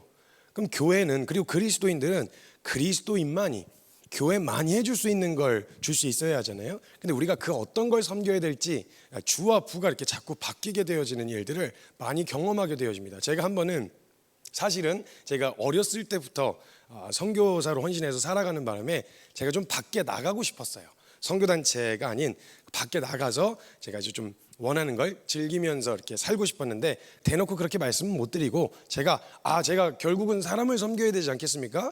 세상을 섬겨야 되는데, 아버지 제가 나가서 세상을 좀 경험해봐야, 세상을 좀 배워야 그래야 섬길 수 있지 않겠습니까? 이렇게 뒤에다 본심을 숨겨놓고 좋은 말로 나이스하게 포장을 해서 이제 아버지께 말씀을 드렸어요. 그랬더니 이제 저희 아버지가 무슨 의도로 이야기하는지를 딱 캐치를 하시고 저한테 이렇게 이야기를 하시더라고요. 놀고 싶으면 그냥 놀고 싶다 해라. 그냥 놀고 싶으면 놀고 싶고 네가 하고 싶은 게 있어서 나가는 거라면 그렇다고 이야기해라. 그런데 만약 너가 진짜 세상을 섬기기 위해서 세상을 배워야 되겠다는 이야기가 만약 사실이라면 세상에 나가서 세상을 배운다는 건 어불성설이다. 세상과 안에는요, 거짓과 속임, 자기의 유익을 위해서, 자신의 이익을 위해서 속기도 하고 속이기도 하고 빼앗기도 하고 뺏기기도 하는 그런 세상입니다. 그렇기 때문에 그 현장에 가서 너가 세상이 무엇인지를 배우는 건 말이 안 된다.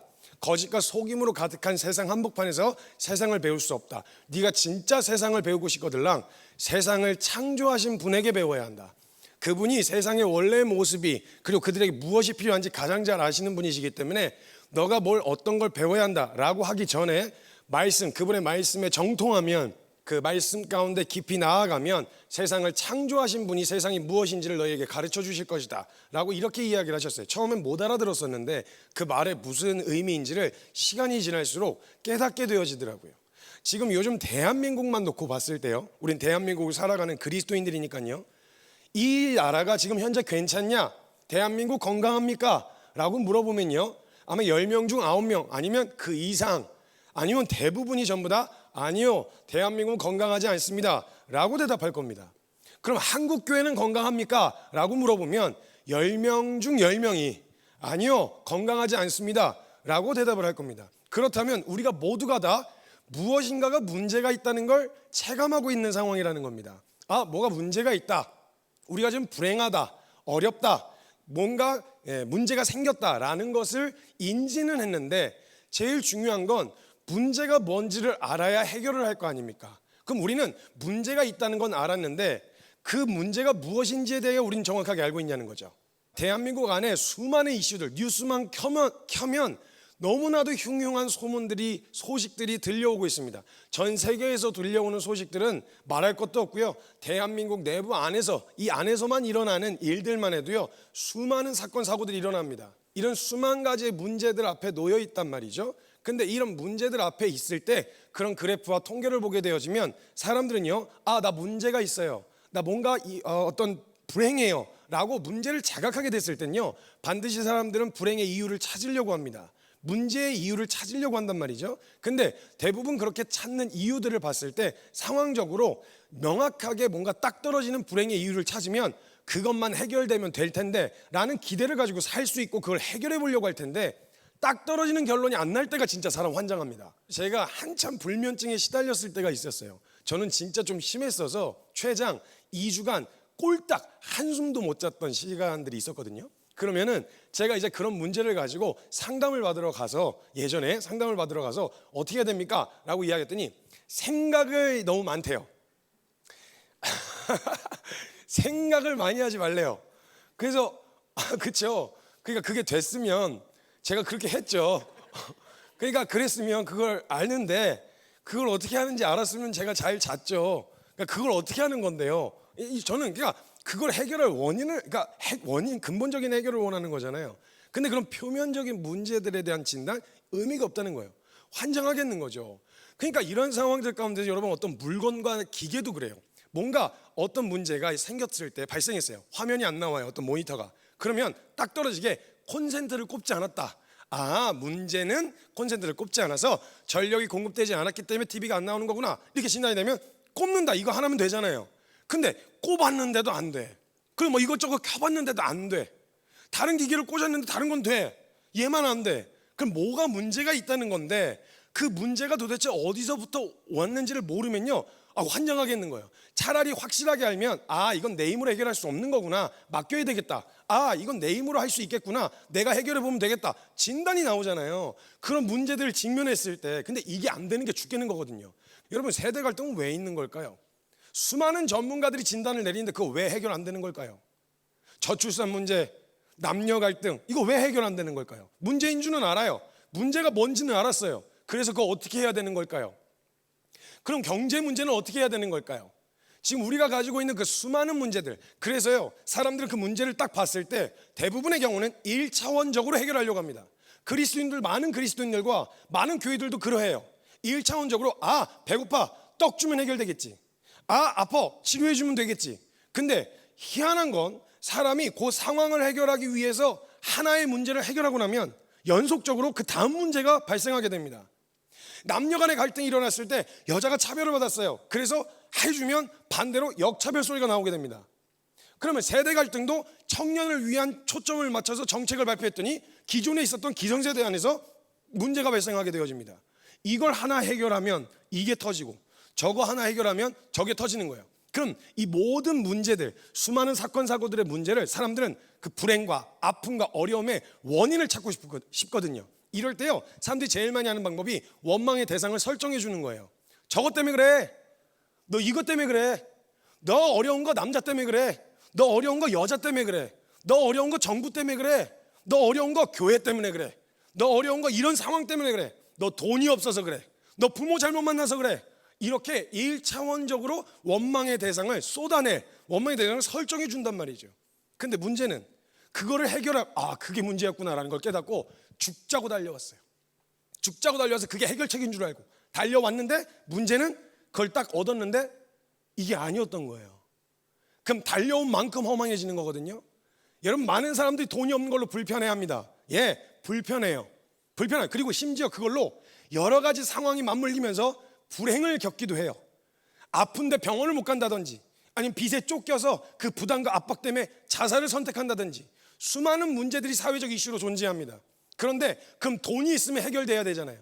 돈만 있으면 사람 행복해야 되잖아요. 내 불행의 이유가 돈이 없어서라고 생각했으니까 돈만 주면 그럼 되는 거 아니겠어요? 그럼 돈이 있어서 생기고 나면 그럼 이제 우리 문제는 다 해결될 수 있을까? 이 질문 앞에 또 서봐야 되는 거예요. 그래서 1차원적으로 생각하면 돈이 없어, 그래서 지금 불편해, 어려움을 갖고 있어. 좋아, 난 돈을 가져야 돼. 그래서 달렸어요. 돈을 갖기 위해 달렸어요. 근데 도대체가 목적도 목표도 완수될 수가 없는, 결승 지점이 없는 완주를 하는 거예요. 그럼 돈은 얼마나 있어야 만족할 수 있는데요? 돈은 얼마나 있어야 그 불행에서부터 벗어나고 행복을 누릴 수 있냐고요. 예, 편해지는 거 사실입니다. 솔직하게 말씀드릴까요? 저도 돈 없는 거 불편합니다. 왜 하고 싶은 거 못하고 당장 이거 했으면 해결했으면 좋겠는데 안 될 때가 많거든요. 그럼 얼마나 가져야 난 만족할 수 있을까요? 여러분, 1950년대부터 지금 현재까지 대한민국의 경제 성장률과 그래프를 보면 이건 기적이라고밖에 설명이 안 됩니다.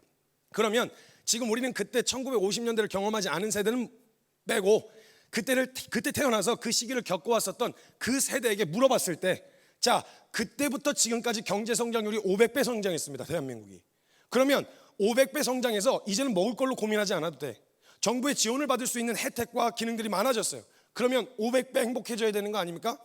돈이 불행에서부터 벗어나고 행복과 비례할 수 있는 기준이라면 우리가 500배 행복해야 되는 거 아니에요? 그럼 500배 행복하십니까? 라고 물었을 때 통계로 나와 있어요. 130여 개의 국가 중에 행복지수가 57위입니다. 그리고 노인 자살률, 그때를 경험하셨던 분들이라는 거예요. 노인 자살률이 어마어마합니다. 그리고 OECD 국가 중에서는 밑에서 꼴찌에서 네 번째입니다. 행복지수가. 그럼 일단 통계적으로 나왔어요. 돈이 우리의 불행의 이유도 아니었고 돈이 우리의 행복의 이유도 될 수 없다라는 거. 물론 편하고 즐거움과 기쁨을 줄 수는 있습니다. 어느 정도는. 근데 근본적인 해결을 줄 수 없다는 거예요. 다른 이유로 또 어려워질 수밖에 없는, 그게 인간이라는 거죠. 이게 사회적으로 모든 사람들이, 머리 좋다는 사람, 뛰어난 사람들이 모든 정부와 정부 정책을 발표하면서 어떻게든 이 문제를 해결해 보기 위해서, 터지는 수많은 이슈들과 문제들을 해결해 보기 위해서 머리를 맞대고 정책들을 발표했습니다. 그렇게 전 인류의 역사가 흘러오고 있었어요. 이것만 해결되면 되겠지, 저것만 해결되면 되겠지, 이것만 있으면 되겠지, 저것만 있으면 되겠지 하고 지금까지 달려왔어요. 그 역사의 결과가 어떻든가요? 해결됐던가요? 근데 이 역사를 마치 다 꿰고 있었던 것처럼 성경이 진단을 해주는 거예요. 그 역사를 보면요, 로마서 1장에 보면 하나님께서 그들의 마음에 상실한 마음대로 더러움에 그냥 내버려 두셨대. 그 정욕대로 내버려 두셨다, 이렇게 이야기하는 표현들이 있어요. 그러니까 마치 이런 거예요. 해도 안 되는데 굳이 하겠다는 거예요. 그러면 해봐. 아니 뭐 안 된다고 이야기를 하는데도 해봐야 되겠다면 해봐. 가져가 봐.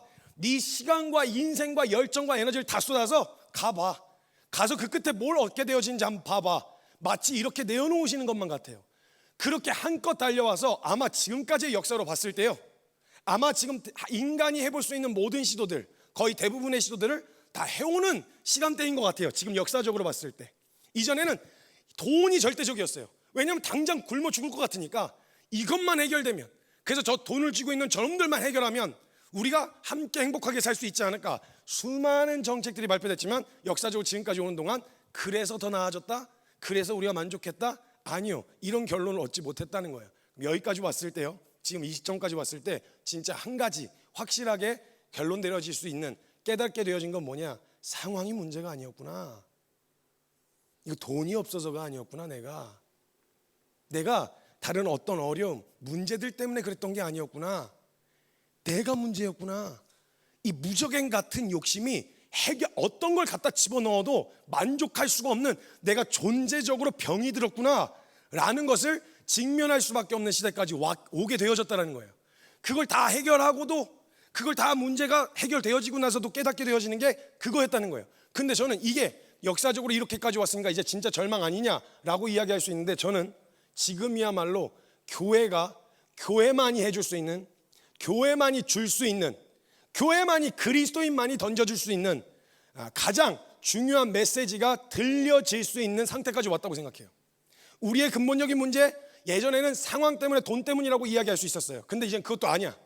그럼 이제 사람들은 나 왜 그런 거예요? 나 이제 진짜 도무지 모르겠네. 나 어떻게 해야 되는 거예요? 나 이게 해결책인 줄 알고 달려왔는데 이거 아니었어요. 나 어떻게 해야 돼요? 물으러 이제 근본적으로 존재적인 문제를 직면하고 내가 병들었구나라는 걸 깨닫고 오게 되어지는 날. 사람들이 예전에는 교회에 올 때 여러 가지 관심과 목적을 가지고 올 수 있었어요. 사람들과의 커뮤니티, 뭐 이런 것들, 저런 것들, 인맥, 뭐 이런 즐거움, 여러 가지. 근데 이제는 여러분, 사람들이 그냥은 교회를 안 찾는 거예요. 도저히 어떤 걸로도 해결할 수 없는 내 본질적인, 근본적인 내 존재의 문제를 직면하고 이제는 교회 앞에 와서 이렇게 물을 날이 올 거라는 거예요. 나 다른 거 필요해서 온 게 아니라 나 왜 이러는 거예요? 나 왜 이러는 거예요? 나 이게 해결이 안 돼요. 돈이 있는데도 해결이 안 돼요. 상황 괜찮아졌는데도 해결이 안 돼요. 나 다른 건 모르겠고, 당신들이 얘기하는 예수 이야기 좀 들어봅시다. 나 다른 건 모르겠어요. 나 다른 거 관심 없어. 여기서 돈 많이 벌 생각도 없고 다른 거 없어. 나 예수 이야기 좀 들어봅시다. 근본적인 문제를 가지고 그 근본적인 문제를 해결해 줄 수 있는 분이 예수님인가? 라는 질문을 가지고 교회에 오는 날이 이제 오기 시작할 거라는 거예요. 그렇다면 우리가 생각하는 교회의 위기, 아니요. 교회가 흥왕할 때, 이럴 때가 전성기가 아니라 사람들이 교회를 찾되 그들이 믿고 있는 예수님이 궁금해서 찾아오게 되어지는 날, 전 이게 진정한 교회의 전성기라고 믿어요. 그렇게 봤을 때 지금 사람들이 전부 다 한국교회 위기라고 말하고 있지만 아니요, 저는 지금이, 이때야말로 교회의 전성기가 펼쳐질 거라고 믿어요. 사람들이 진짜 예수가 궁금해서 오는 날, 그때 교회는 예수가 누구인지를 이야기할, 다른 거 말고 다른 건 세상이 더 잘 줘요. 근데 진짜 이 근본적인 문제를 해결하기 위해서 교회를 두드리게 되는 그런 날이 이제 오게 되어지는 이 상황 앞에 놓여져 있다는 거예요. 병든 자에게라야 의사가 필요하다. 병든 자들이 스스로 병들었음을 깨닫고 의사를 찾으려고 두드려서 혹시 예수인가, 그 근본적인 해결이 예수인가 싶어서 교회 문을 두드리는 날이 이제 펼쳐질 거라는 거예요. 그럼 교회가 준비해야 될 건 딱 하나입니다. 그들에게 우리의 소망의 이유를 들려줘야 합니다. 예수 그리스도, 너의 불행의 이유가 뭔지 알아? 다른 걸로도 안 되지. 우리의 불행의 이유는 예수 못 만나서였어. 그럼 근본적인 해결이 뭐냐? 우리 예수 만나야 돼. 예수 그리스도 안에 있어야 돼. 그래서 예수 그리스도를 더 선명하게 외칠 수 있는 그날이, 교회의 전성기가 이제 곧 펼쳐질 예정입니다. 우리 그리스도인들은 세상을 섬기기 위해서 한 가지 결정해야 되는 건 다른 게 아니라 정확하게 그들에게 교회만이 줄 수 있는 예수 그리스도를 더 선명하게, 더 분명하게, 더 정확하게 함께 외칠 수 있어야 된다고 저는 확신합니다. 우리 모든 교회가 함께 찾으러 오는 모든 소망 없는 죄인들에게, 소망을 찾기 위해 나온 영혼들에게 소망이 되신 예수 그리스도를 담대하게 선포할 수 있는 교회로 함께 서실 수 있었으면 좋겠습니다. 저는 다이제스를 섬기고 있는 김선교 선교사라고 합니다. 먼저 오늘 시작하기 전에 오늘 말씀 함께 읽고 시작하도록 하겠습니다. 내가 진실로 진실로 너희에게 이르노니 나를 믿는 자는 내가 하는 일을 그도 할 것이요 또한 그보다 더 큰 힘도 하리니 이는 내가 아버지께로 감이라. 아멘. 세상과 우리와의 관계라고 하는 주제로 계속 이야기해 나가고 있는데요. 결국 사실 우리가 세상을 섬기고 또 우리가 세상을 어떻게 관점으로 바라봐야 하고 그들의 필요를 알게 되어졌다면 이제 실질적으로 그들에게 필요한 게 다른 게 아니라 예수님이다. 다른 것보다 예수 그리스도의 복음이 필요하다라는 걸 우리가 알게 되어졌다면 이제 어떻게 그 복음을 들고 이제 그들에게 다가가서 복음을 전해야 되는가, 이게 굉장히 또 고민거리 중에 하나거든요. 도대체 어떻게 내 주변에 있는 학교 혹은 회사, 내 주변에 있는 사람들 듣지 않는, 특별히 또 진짜 어려운 건 가족이에요. 가족 중에 안 믿는 사람들이 있으면요, 그만큼 진짜 힘든 게 없거든요. 그래서 어떤 친구가 뭔가 선교사로 헌신하고 또 이렇게 살고 싶은데 가족이 걸려요 그러길래, 제가 가족부터 복음을 전해야 될 것 같다 그러기 얘기하길래, 뭐 어떻게 전해야 될지 다른 거 고민하기 전에 네 방 청소나 해라 그랬어요. 네 빨래 네가 하고. 그러니까 그 실상이 드러나다 보니까 좀 진지한 복음에 대한 이야기를 하기가 정말 쉽지 않거든요. 그래서 우리 안에 항상 의문과 좀 이렇게 막막함과 막연함이 있는 게, 불신자들에게 어떻게 접근해야 되나, 이런 걸 이제 갖게 되어진단 말이죠. 그러다 보니 약간 그리스도인들은 준공인이 되는, 약간 완전 공인이라고 보기에는 그런데 뭔가 그리스도인인 걸 밝히거나 내가 교회 다닌 사람이라는 걸 주변에다가 밝혀놓으면 약간 행동과 말에 제약이 걸리기 시작해요. 혹시라도 내가 이렇게 말하면, 내가 이렇게 행동하면 교회 다니는 사람들 다 싸잡아서 욕먹진 않을까, 내가 믿는 예수님이 욕먹진 않을까, 이런 부담감 때문에 웬만하면 잘 안 알리려고 그래요. 내가 크리스찬이고 내가 예수 믿는다는 걸 회사나 아니면 주변에 안 믿는 사람들 사이에서는 밝히기가 좀 꺼려지는 거죠. 그럼 어쩔 수 없는 건, 왜냐하면 세상이 우리를 통해 그리스도를 보게 되어지기 때문에 준공인으로서의 부담과 압박은 어쩔 수가 없는 것 같아요. 근데 한 가지, 이런 부담감은 내려놓으셔야 돼요. 내가 어떻게 한다고 해서 사람 바뀌는 거 아닙니다. 말 몇 마디로 사람 바뀔 거였으면 우린 부모님 말씀 듣고 진작에 바뀌었어야 돼요. 근데 우리가 경험했지만 우린 부모님의 말이나 매 가지고는 바뀌지 않는 존재라는 걸 내 삶을 통해서 증명이 됐잖아요. 말로는 사람 바뀌지 않습니다. 사람을 바꾸는 건 하나님의 말씀밖에 없습니다. 살아계신 하나님의 말씀이 그의 인생을 뒤집어 놓고 방향을 바꾸는 능력은 말씀 가운데 있는 거예요. 그럼 우리는 그 말씀을 소개하고 알려주고 그 말씀을 선포하는 거, 사람 바꾸는 것까지 우리에게 맡기지 않으셨어요. 정확하게 들려주라 그러셨지, 그 능력이 우리에게 없다는 거 알고 계셨거든요. 그래서 우리 안에 어떤 부담을 내려놔야 되냐면, 나의 어떤 행동이나 말 때문에 물론 실망하기도 하고 어려울 수도 있겠지만요, 믿을라 치면 그거 문제 안 되거든요. 근데 안 믿을 생각에 명분이 된 상황이 펼쳐지는 거죠. 여기에 너무 위축되진 않으셔도 돼요. 그렇다고 막 살아도 된다는 말은 절대 아닙니다. 근데 제가 한번 이런 댓글로 이제 이렇게 질문을 받았던 적이 있었어요.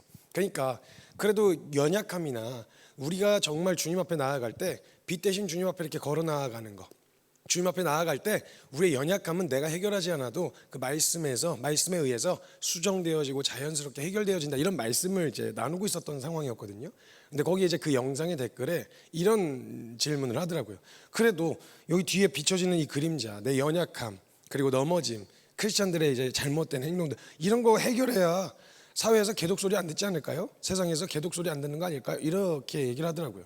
제가 그 질문에 어떻게 대답을 할까 고민을 하다가 그 질문에 대답할 말을 찾고 정리를 하는데, 제가 이렇게 정리를 해놨어요. 우리가 도덕적이어지려고 하고 덕이 되려고 하고 정의를 행하려고 하고 선을 행하려고 하는 그 이유는 세상으로부터 개독 소리 안 들으려고 하는 게 아니라 내가 사랑하는 주님이 선을 행하는 것을 기뻐하시기 때문이고, 덕이 되기를 원하시기 때문이고, 정의를 행하는 걸 기뻐하시기 때문이지, 우린 세상에서 지탄받지 않으려고 하는 게 아니라는 거예요. 이건 만약에 우리가 세상으로부터 지탄을 받지 않고 박수와 공경과 그리고 응원을, 이런 걸 받기 위해서 만약 하는 거라면요, 그들에게 정확한 복음과 성경의 내용을 들려줄 수가 없어요. 비위 맞춰주고 장단 맞춰줘 갖고는 복음 못 전해줘. 왜냐하면 복음은 죄인에게 그렇게 친절하지 않습니다. 여러분, 우리가 들은 내용이 의인으로 살아가는 자가 선을 행하려고 할 때 그 고단함을 위로하시고 격려하시긴 하셨지만, 죄에 대하여 그렇게 친절하게 이야기하지 않으셨어요. 죄에 대하여는 명확하게 심판이다. 죄에 대하여는 죽음 아니면 안 된다. 죄인이 의인이 되는 길은 죽었다 다시 사는 것밖에 없다. 이거 예수님이 사역하시는 동안 누구에게도 양보하지 않으셨던 가치예요.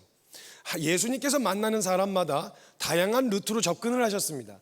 바리새인들과 대제사장들을 대하시는 방식과 세리과부 창녀들을 대하는 방식이 다르셨어요.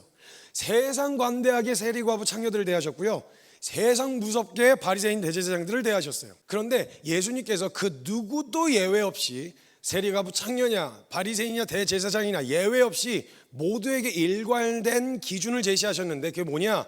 누구든지 날 따라오려면 자기를 부인하고 죄인으로 살아가던 죄인의 본성대로 살던 그 삶, 그 자체를 부인하고 십자가 지고 나를 따를 것이니라.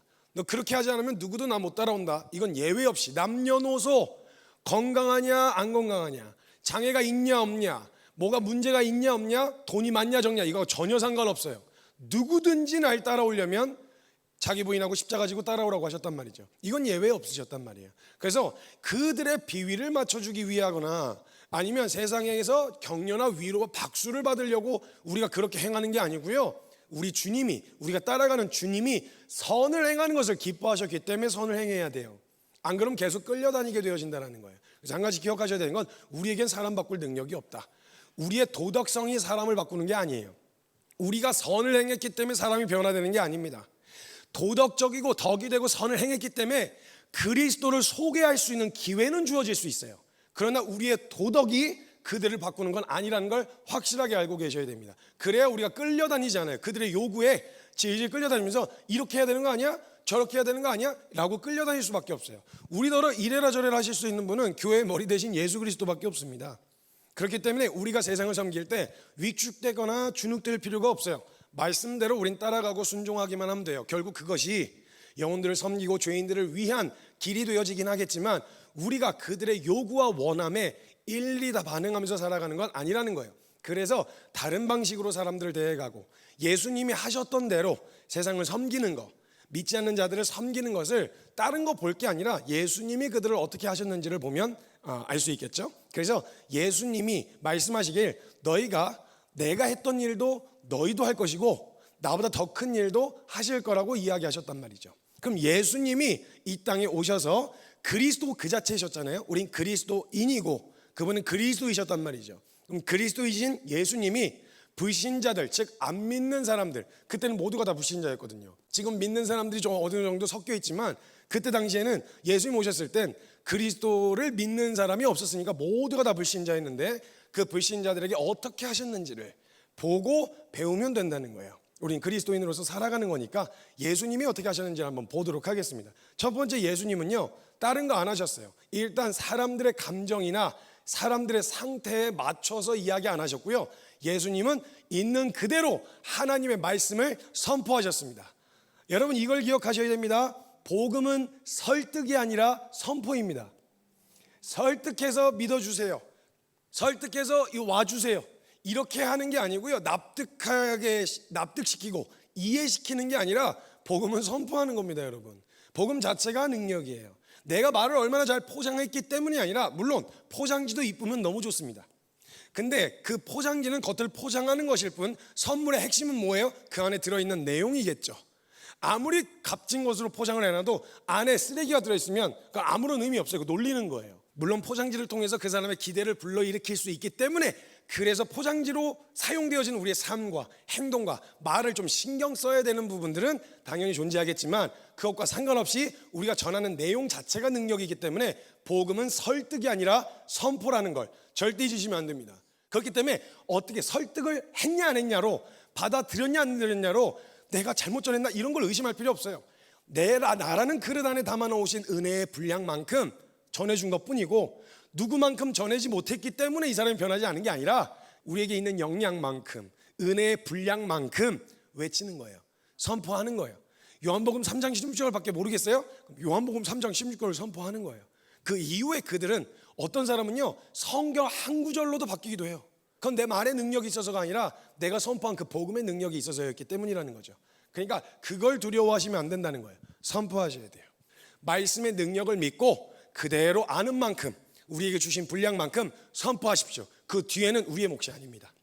주님이 어떻게 풀어가실지 그 인생 가운데 심으실 수도 있고, 물을 주신 것일 수도 있고, 수확하게 하실 수도 있어요. 그건 주님의 몫이라고 믿고 선포하시면 되겠습니다. 그리고 두 번째, 예수님은요 사람들을 보통 세속적 가치관으로 사람들을 대하던 방식, 그 방식이 아닌 방법으로 대하셨어요. 정반대의 방법이요. 그래서 왜 저래? 저 사람 이상하네, 이상한 행보를 걸어, 이런 생각이 들게끔 걸으셨어요. 사람들을 대하는 태도가 다르신 거예요.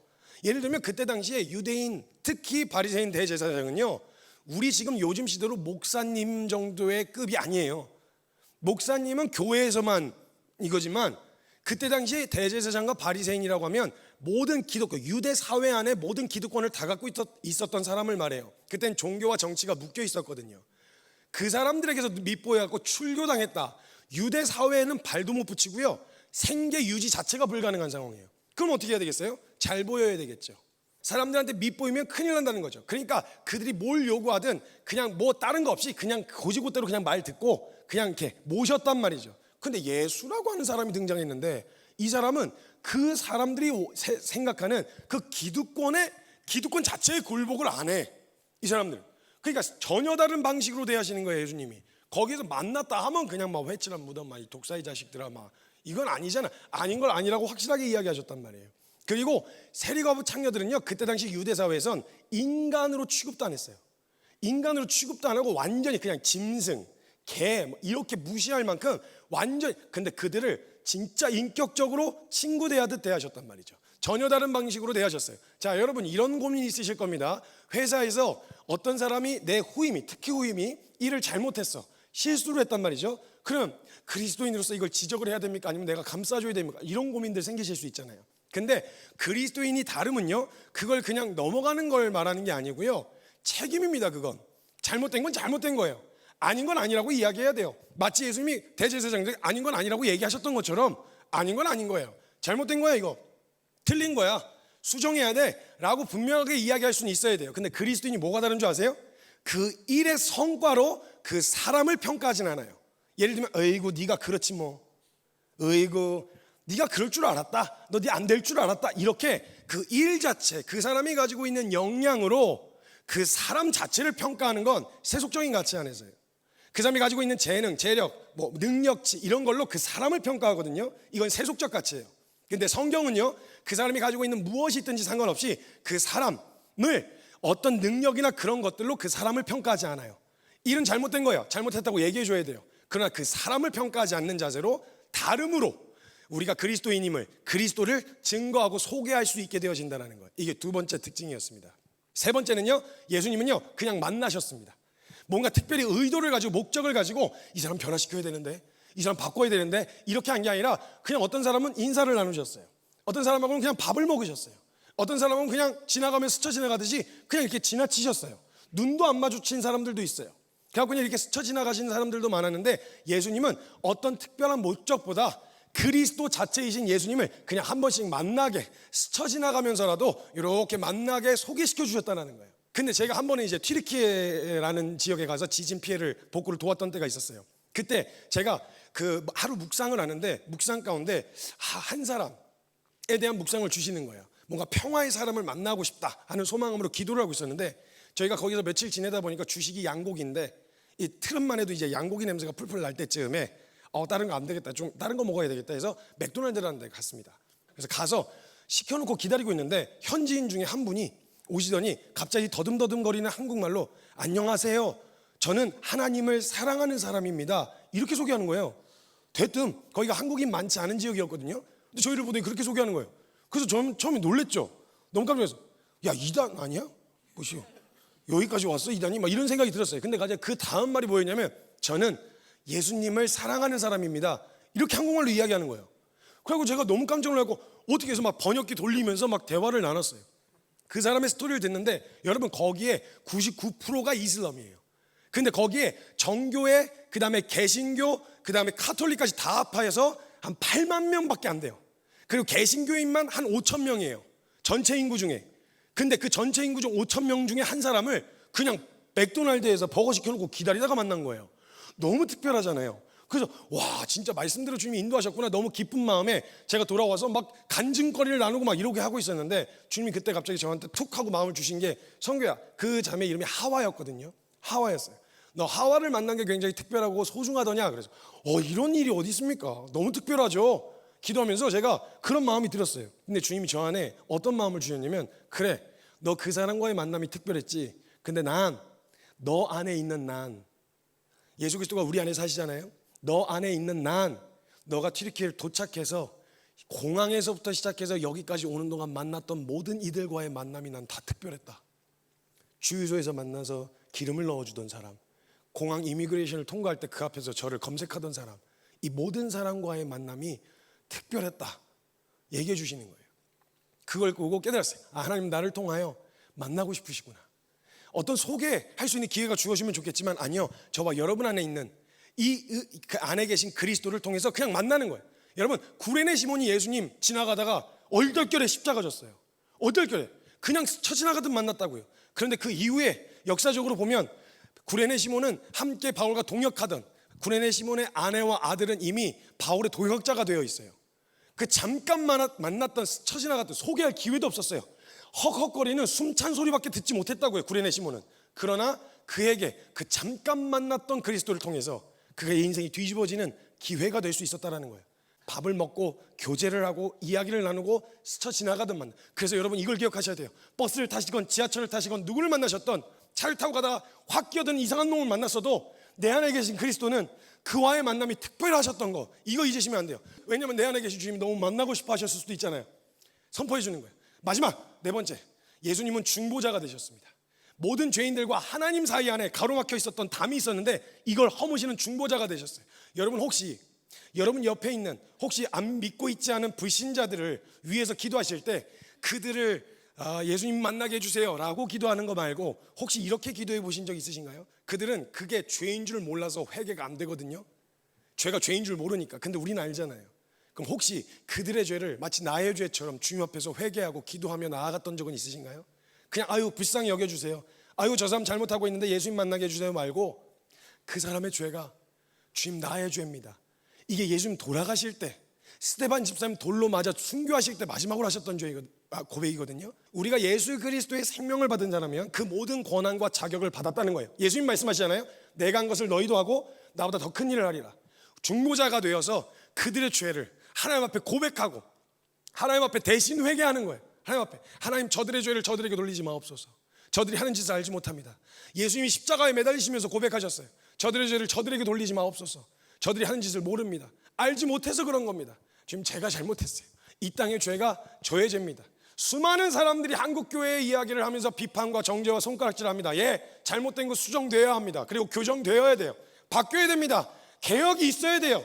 근데 여러분 한국교회를 위해 이렇게 기도해 본 적 있으신가요? 하나님, 이게 그들의 죄가 아니라 하나님 이게 저의 죄입니다. 한국교회 안에 일어나는 모든 문제들이 누구의 문제가 아니라 저의 문제입니다. 저를 용서하셨던 것처럼 그들에게도 기회를 주십시오. 저에게 예수 그리스도의 은혜를 가르치셨던 것처럼 그들에게도 가르쳐 주십시오. 만약 그들의 죄를 나의 죄로 알고 고백하면 무슨 일이 일어나냐? 제게 임한 은혜가 그들에게 임할 은혜가 되어지는 거예요. 그 고백으로 만약 우리가 한국교회와 또 사랑하는 우리 주변에 있는 사람들을 함께 품고 나아갈 때 우리 사랑하는 주님이 우리가 그들에게 예수님을 소개하고 싶은 것보다요, 예수님이 그들을 더 만나고 싶어 하셨어요. 그렇게 예수님이 그들을 만나주시고 또 이끌어 가시고 책임지실 거라고 저는 확신합니다. 우리 주님이 그들을 만나실 수 있도록 우리가 통로가 되어서 함께 세상 앞에 설 수 있었으면 좋겠습니다.